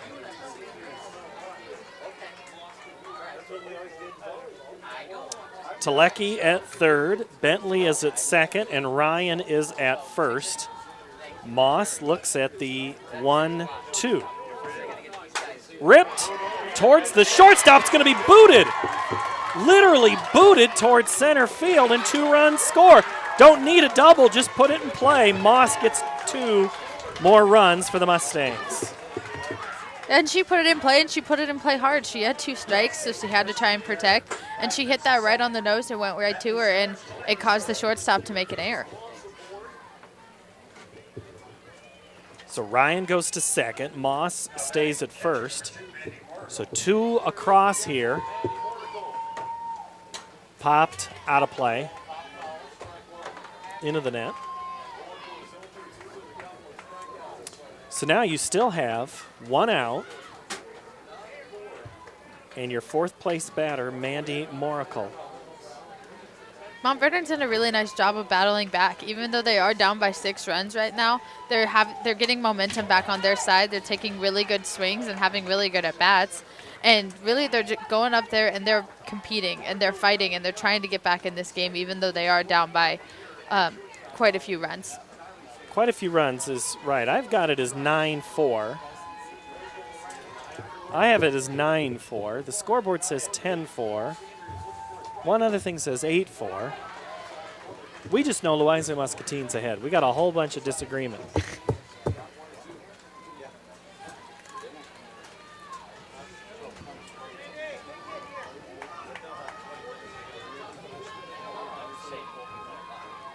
Moracle now down, a ball and 2 strikes. Ground ball, again it's Sanders. Over to 1st for the out. Runners move up to 2nd and 3rd, but more importantly for Louisa-Muscatine, the 2nd out of the inning. That's all Louisa-Muscatine needs to do right now is just make sure that they get out. They're up by a considerable amount, so right now they don't really care about runs coming across because they don't really need to worry about it. So keep getting outs and keep finding ways to get out of the inning. So you're up a few. You had a big inning. You kind of feel you had that swagger that we talked about earlier. First pitch is swung on and missed to Kenzie Ketchum. If you're Louisa-Muscatine right now, when it doesn't quite go your way, where's the self-doubt creep in, and how do you try to channel that out? I really don't think they have much self-doubt right now just because they are up by a considerable amount, and it really is going to start getting in their heads when they're only up by 2 or 3 runs and when Mount Vernon has all the momentum. But the way Louisa-Muscatine has been hitting the ball right now, they should have absolutely no self-doubt because they know they're going to go up and possibly get a few more runs after this. And they have they'll have 9-1-2 up in their half of the 5th. The pitch. Oh, Ketchum thought about it. She started the swing and held up, and it goes out of the zone. 2 balls, 1 strike. 2 outs here in the 5th. As we approach the bottom of the noon hour, 12:30. Low for a ball, 3-1. This is the last of the 3A games here. And then we'll have Carlisle versus Denison Schleswig on this field. North Scott Oskaloosa after that. And then the 5A games. The pitch bounced for a ball, and now there's another runner aboard. So bases loaded again for the 2nd time this inning. Summer Brand will come in. And Coach Butler is going to walk out and say something. What do you think he's going to say? What do you say in these situations? In this situation, you really just got to have your pitcher throw strikes. You got to find a way to get this next out, to get out of the inning, because Mount Vernon's starting to pick up a little bit of momentum and energy here, and they're realizing that, hey, with 1 swing at the bat, we could be down by, I don't even know what the score is. Is it 9-4? They could be down by 1 run at this point. So right now, make good pitches, know that you can do it, and don't give anything too good to hit. But defensively, you got to make the plays behind her. You can't be continually making errors, and find a way to get out of this inning. In a way, it's almost easier when the bases are loaded. Because you can touch anywhere. You can touch go anywhere base. Because when you have that 2nd and 3rd, and then it's really first, or you got to make a tag. First pitch is in there for a strike to Summer Brand. The junior playing first base. She hit a sacrifice back on the 2nd and was put out by the 2nd baseman back in the 4th. Bats here in the 5th with an opportunity to get her Mustangs back in it. 2nd pitch is low.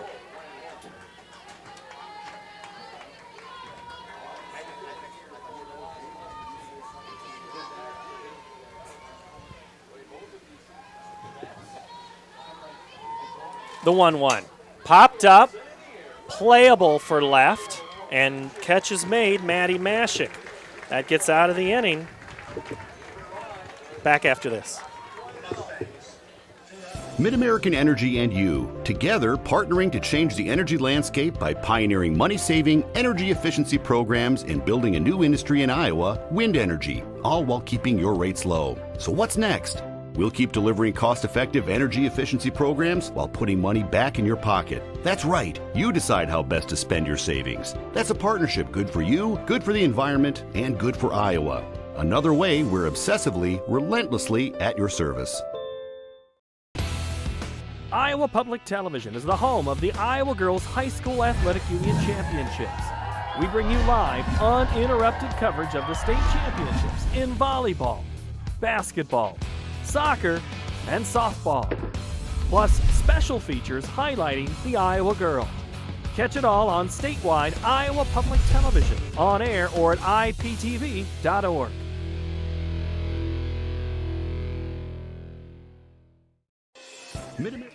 Welcome back to Mount Vernon, Louisa-Muscatine.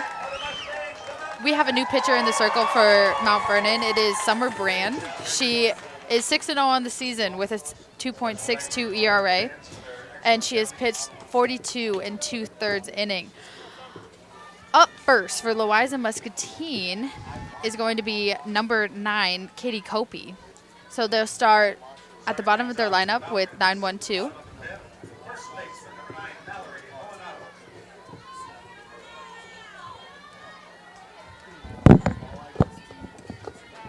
We begin the bottom of the 5th. First pitch is out of the zone to Mallory Hohenadel. Louisa-Muscatine trying to push a couple more across the run, get some of those runs back. Mount Vernon just trying to go 1, 2, 3 and bat again. But they had 2 opportunities in that last inning with the bases loaded and only pushed 2 across. Hohenadel, Sanders, and then McKenna Hohenadel due up for the Falcons. Popped up back into the screen. Louisa-Muscatine plays in the Southeast Iowa Conference. Brian Butler in his 3rd year, 98-16. It's a lot to do with this core group that he has right now. Popped up, playable, going to drift out of fair territory. Maya Morakal makes the play for the first out. It's important to have a nucleus. It is. So how do you take that nucleus and take the next step and make it a repeat thing, like go 5 years to state in a row? It's really starting with a core group of upperclassmen, and every year you have new people stepping into that role as leaders, and when you have that, you just continually keep growing and growing and growing as a program because you have that strong group of seniors and junior leaders who are there and are really just leading those underclassmen. Build a culture. Yes. Sanders runs up on it and decides to lay off. Now even at a ball and a strike. And you hear that word culture, it can be overused, but by golly, it is so important. And hard to build. It is extremely hard to build. And you hear coaches harp on it all the time, and you hear them talking about culture, and everybody needs to respect each other, and it's very hard to build. And until you have those players that buy in and that truly believe in what the coaches are saying, it's going to be hard to try and put it into your program. Babcock picks, Brand catches, and there's 2 away. And sometimes you'll see a coach leave when there's a good group coming in that maybe had been underachieving, and it might work and it might not. It just, there's buy-in. It's all about the player buy-in. If your players don't buy into the coach, into the program, then you're not going to have very much success there. In so many of these programs, we talk about youth. It's something that ripped foul by Hohenadel that sometimes you'll see a varsity coach completely, I won't say completely ignore, but from the outside it looks like is ignoring the junior program, the feeder program, the youth program. But then in other schools you'll see where that head coach and the assistants lined up the middle base hit. Hohenadel nearly takes off Rowe's head on that liner up the middle for a base hit. And there'll be sometimes where the coach's face is basically on the T-shirts for all those youth kids. Yes, and it really just depends on personal preference. As one high school coach, you can be like, look, I'm focusing on my team and my team only. There's no outside distractions, where other coaches may be like, I want to build up that program. I want to bring everybody in, and it may take a while, but I got to start them young. We're going to have a timeout for a little bit of an injury out there in the outfield. One of the, can't tell if that's Ryan. She's hobbling on that left knee. Yeah, that is Lauren Ryan. She fielded that last ball. She's just kind of checking to see if everything's all right.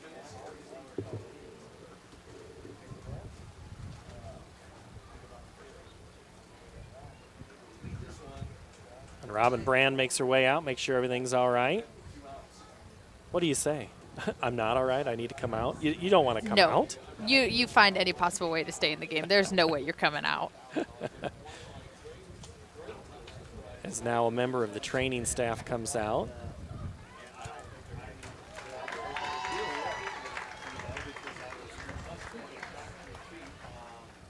As we get a look at the Mount Vernon circle, and there's 2 circles of Mount Vernon players. One here near in the circle, and the other one is gathered in the outfield. Louisa-Muscatine up 9-4. They've had 9 runs on 10 hits and 2 errors, and Mount Vernon 4 runs, 5 hits and 2 errors. It was a big second inning. We had 8 total runs, 2 for Mount Vernon and 6 for Louisa-Muscatine, as Ryan is going to stay in the game. And you kind of need her. Lauren had a single in that 5th inning for Mount Vernon.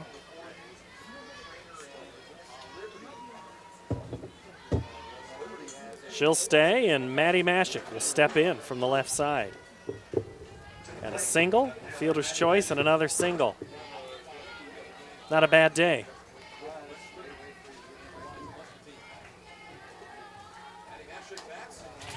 Fouls the first pitch back.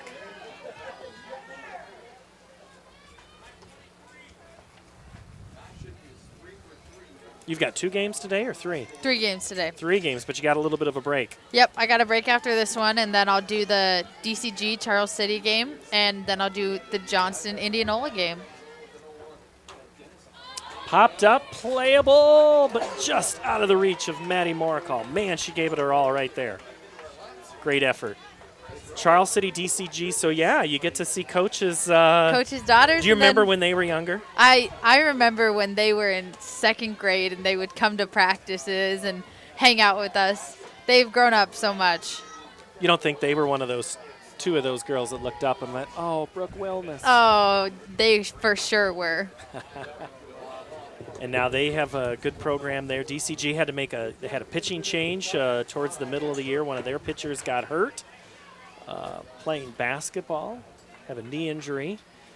DCG beat out Ballard to get to the regional final. Charles City, which has been an outstanding program here in the last couple of years, very familiar with the state tournament. This year looking to take that next step as Class 4A looks wide open. The 0-2 is lifted behind center or behind short, and somehow Moss gets the sun blocked out, and Basket catches it and makes the run in. And the Mustangs down to their final 6 outs when we come back. We might not always know what the day will bring, but some things are certain. The sun will rise and your lights will go on. That's because at MidAmerican Energy, we're obsessively, relentlessly committed to providing you energy when and where you need it, to connecting with you and keeping our communities safe and strong. Because the most important thing we put our energy into is you. We're obsessively, relentlessly at your service. All you have to do is you just have to get their feet here on the pavement and bing.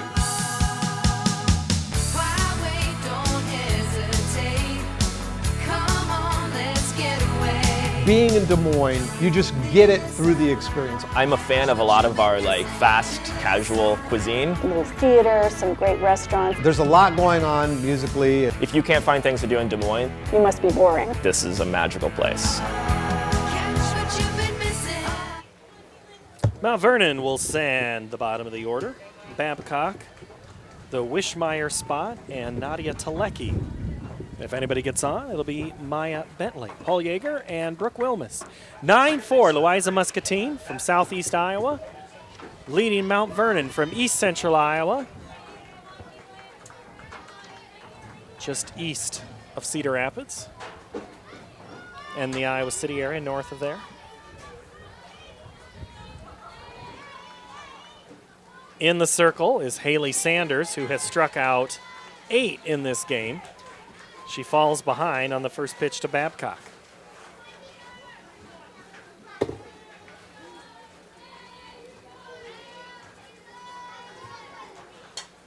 That one came out and came back in. Do pitchers get more movement on their pitches as the game goes on or less? I think less, just because they get a little tired and they've pitched so many pitches, and especially when you're trying to hit as well, your energy continues to go down as the game goes on.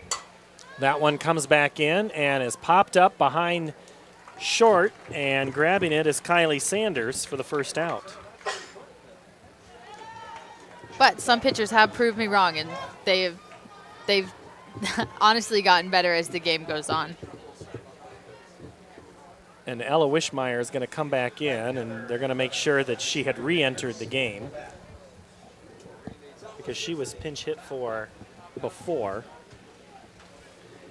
And I know in the college game, it's much more common now to see one pitcher for the first 4 or 5 and then another pitcher for the last 2.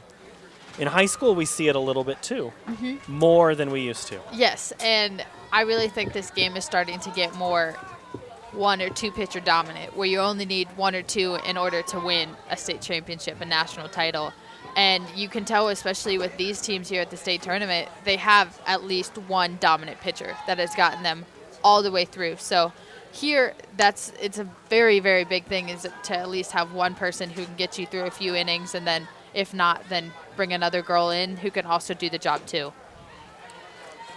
2 strikes right in a row to Wishmeyer, who falls behind. Big spot here, trying to get on base any way she can.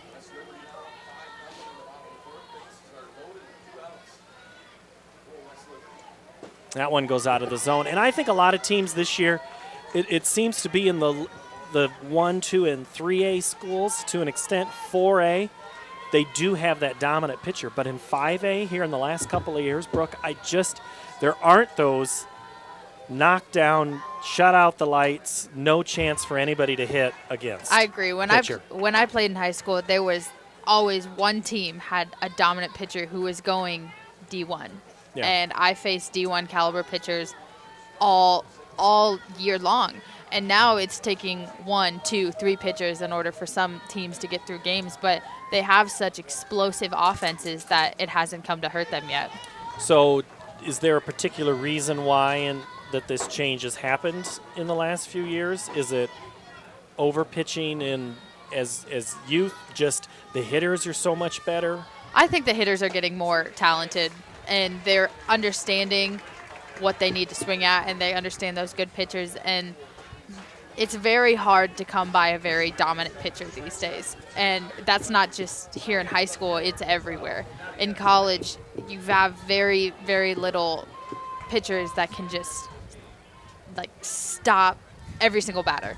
And you need a few pitchers that can throw people off, and that's just the games it's come to. Is hitters have gotten a lot better, the bats have gotten a lot more hotter, and it's starting to become a hitter's game, I think, more these days. In the film study that you talk about that you're doing in college, and you know what happens in high school, they are seeing these pitchers and watching them, and they know their tendencies.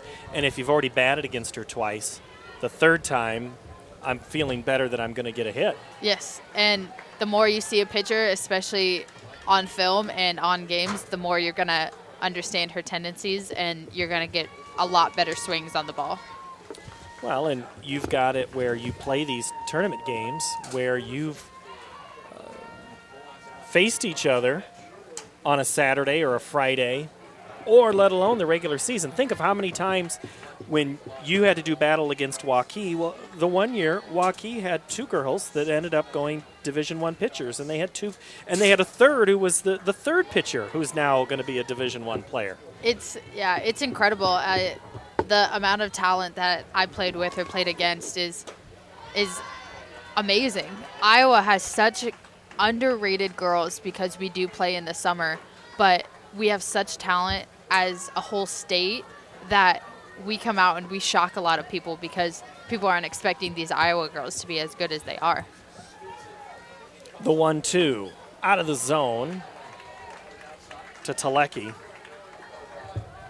Well, and you're seeing changes in programs. For years, University of Iowa did not have a lot of players from Iowa, and now you're seeing in a coaching change and maybe a little different philosophy in their approach. It just looks that way. That one's drifting foul just in front of Mashik. Yeah, I think many Division I coaches, they won't tell Gene Berger this out loud, that no, we just never got a good look at those players, and we just don't think she's as good because she plays in the summer. And they might give another scholarship to somebody from a warm climate state that they might not instead of a cold climate state. I agree 100%. And a lot of the times we're overlooked just because we do play in the summer. And that's usually when college coaches are out recruiting the travel ball kids. So it's hard playing in the summer, but also it can also bring in people who you never thought would be watching you because you are unique and you play in the summer. And so it's a win-win. It's a very good situation playing in the summer, and I love that we play in the summer because we are so unique. The 2-2 becomes strike 3 as the 10th strikeout from Hayley Sanders is a called third strike. We go to the bottom of the 6th, Louisa-Muscatine in control. Mid-American Energy and you, together partnering to change the energy landscape by pioneering money-saving, energy efficiency programs and building a new industry in Iowa, wind energy, all while keeping your rates low. So what's next? We'll keep delivering cost-effective energy efficiency programs while putting money back in your pocket. That's right. You decide how best to spend your savings. That's a partnership good for you, good for the environment, and good for Iowa. Another way we're obsessively, relentlessly at your service. I am smart. I am smart. I am smart. I am kind. Kind. I am kind. I am strong. Strong. Strong. I am important. I am important. I am important. I am the Iowa girl. I am the Iowa girl. I am the Iowa girl. I am the Iowa girl. I am the Iowa girl. I am the Iowa girl. I am the Iowa girl.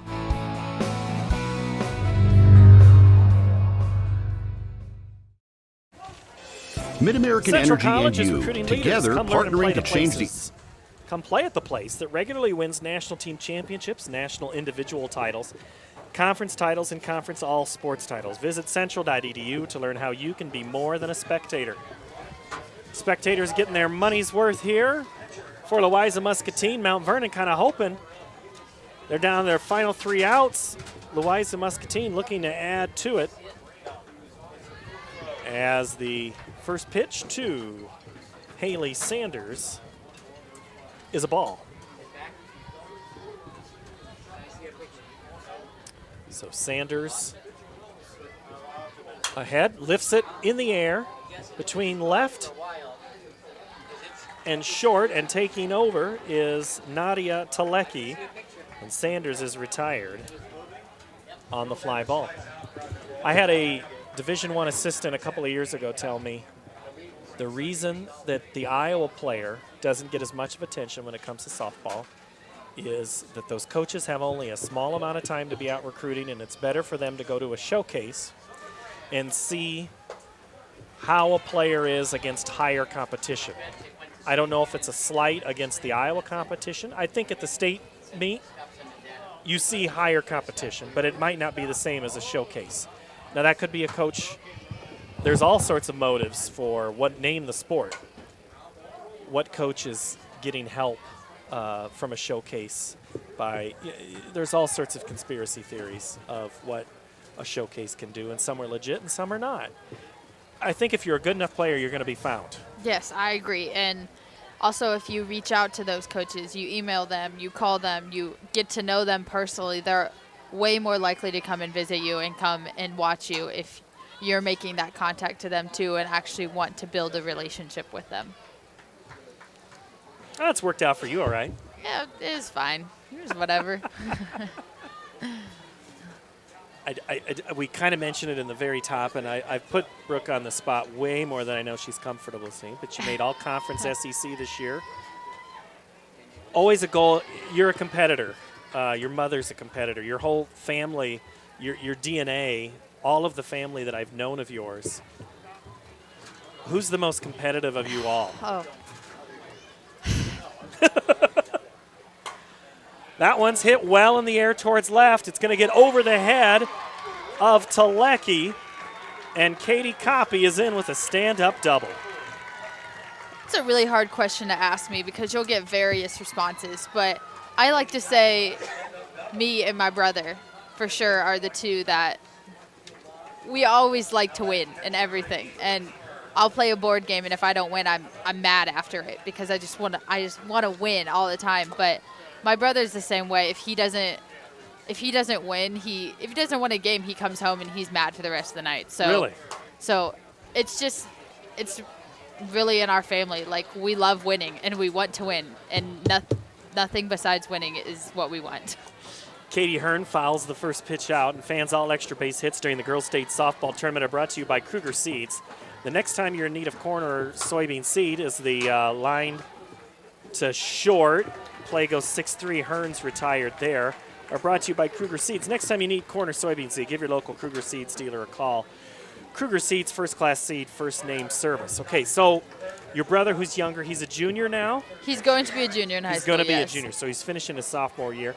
Your two sisters played, I know high school. I don't know, did they play in college? Yes, my oldest sister played at Grandview, played softball there, and then my second sister, she played soccer at Grandview, at Simpson.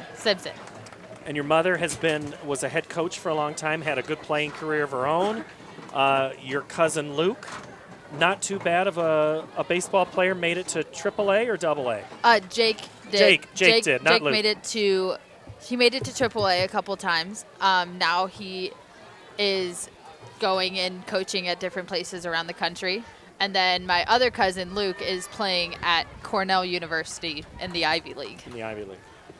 The Osniches, they both, your grandfather, a longtime coach, well known.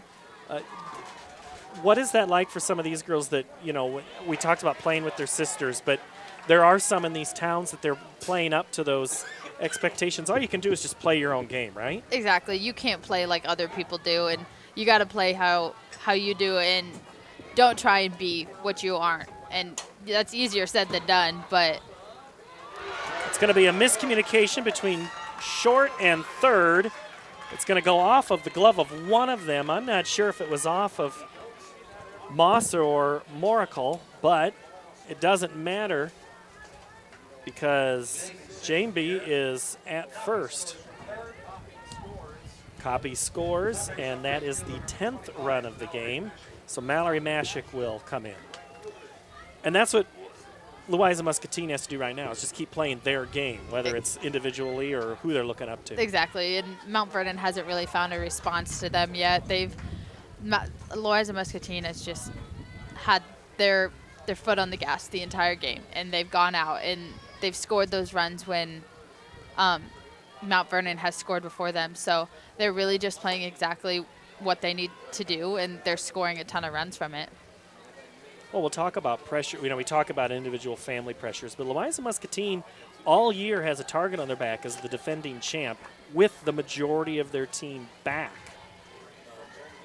Yeah, and I think fielded by Moracle over, and that'll get Mount Vernon out of the inning. We'll finish that thought on the other side. We go to the top of the 7th, the final chance for Mount Vernon from Fort Dodge. We might not always know what the day will bring, but some things are certain. The sun will rise and your lights will go on. That's because at MidAmerican Energy, we're obsessively, relentlessly committed to providing you energy when and where you need it, to connecting with you and keeping our communities safe and strong. Because the most important thing we put our energy into is you. We're obsessively, relentlessly at your service. Hey, high school sports fans. Are you following the Iowa Girls High School Athletic Union online? Stay up to date with the latest information and scores from across the state as we share highlights and achievements from our student athletes. You can follow all the action on Twitter, Facebook, Instagram, and Snapchat. Just search at IGHSAU.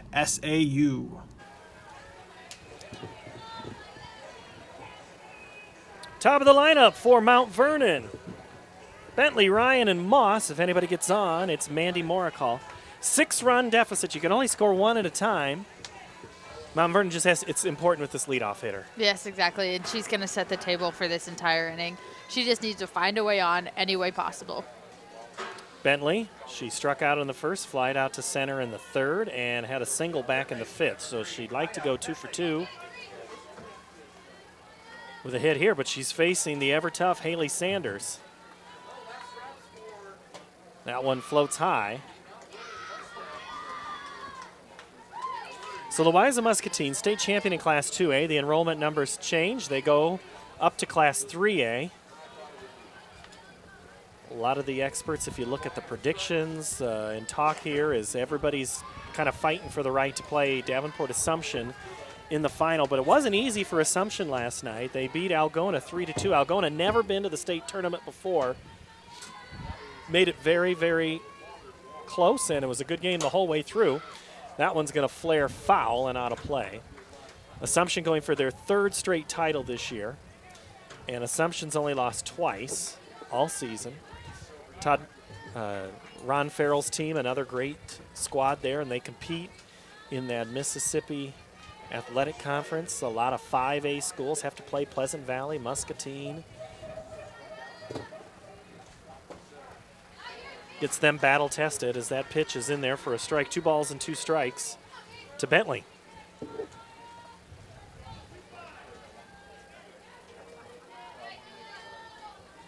Winner of this game will play the winner of West Liberty and Trainer.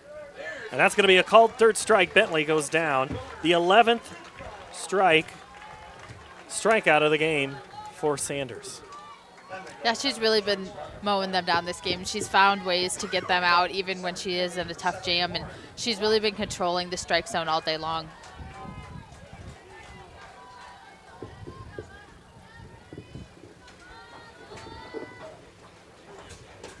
Nice pitch. Wow. Lauren Ryan watches that one right on the outside corner for a called strike. Ryan 1 for 2 in this game. Walk, a strikeout, and a single. Popped up towards first, making the grab is Mallory Hohenadel, and Louisa-Muscatine's an out away from advancing. It'll be Sammy Moss to extend it for the Mustangs.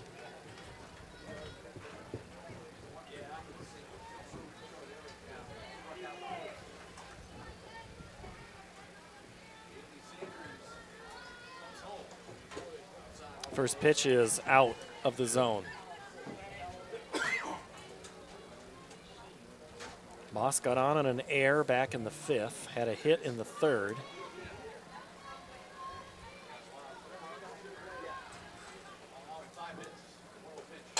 Popped up, that playable. Shortstop going over, it's going to bounce and go all the way to the wall behind 3rd. Going to 2nd. In safe is Moss. That one, Sanders was trying to make a run. Dove for it right at the line. It bounced fair, rolled all the way to the fence, and that put Moss on with a hit.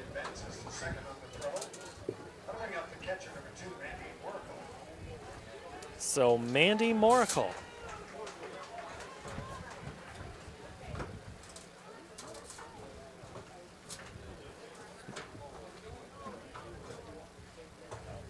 West Liberty's leading Trainer, 5-0 right now in the other field. Well, that'll be interesting if West Liberty holds on and Louisa-Muscatine. West Liberty's pitcher was one of the pitchers on Louisa-Muscatine last year. So that'll be an interesting story that will develop, and that'll play out Wednesday at 1:30.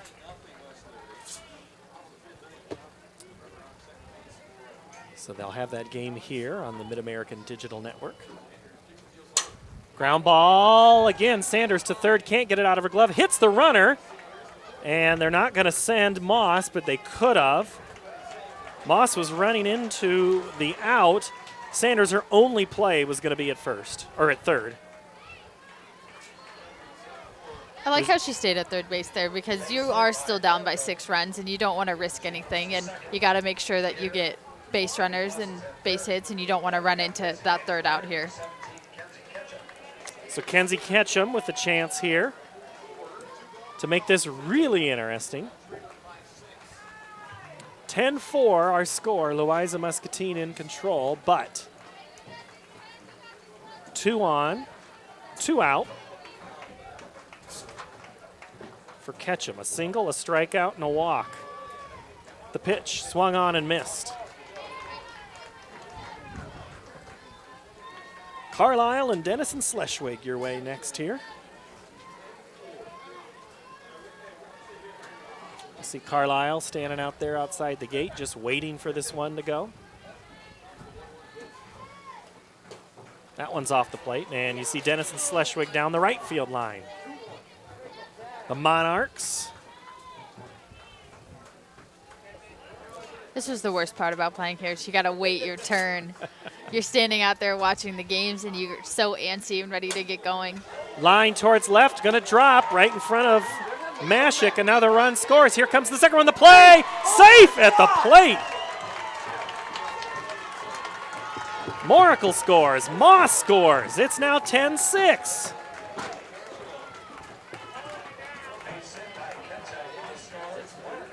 Ketchum gets a double, or goes to second on the throw.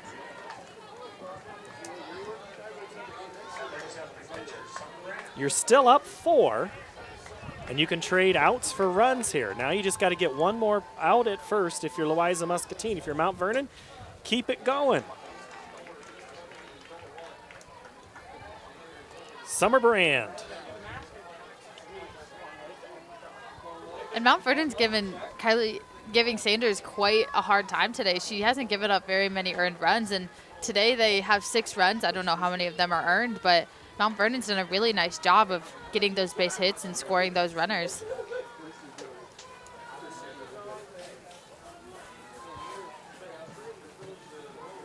Sanders checks the arm, throws, low. Brand had a sac bunt in the second, out on a ground ball in the fourth, and a pop out, or a fly out. Back in the fifth, looking to do some damage here in the seventh. 2 in so far in the seventh. Fly ball, playable for right. This might do it, and it does. Mallory Mashik, the final out, and Louisa-Muscatine will advance to the next round with a 10-6 win over Mount Vernon.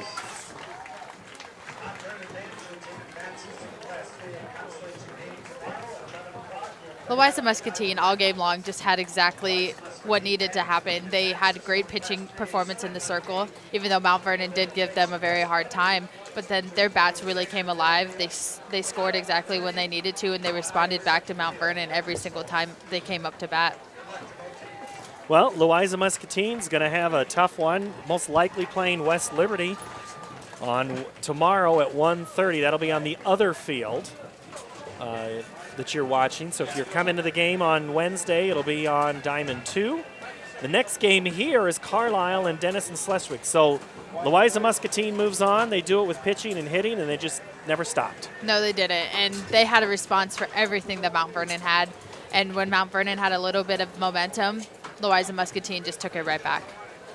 Brooke Wilmus, a lot of fun to sit next to you. I just love picking your brain. It was fun being here. I'm excited to continue the games. We're working it out. We'll get you that. We're working on your post-athletic career here. Hey, maybe this is my calling. For Brooke Wilmus, I'm Paul Yeager and the rest of the crew here from the Iowa Girls High School Athletic Union. Again, it's a final. Louisa-Muscatine advances, improves to 34-4 with the win over Mount Vernon. So long from Fort Dodge.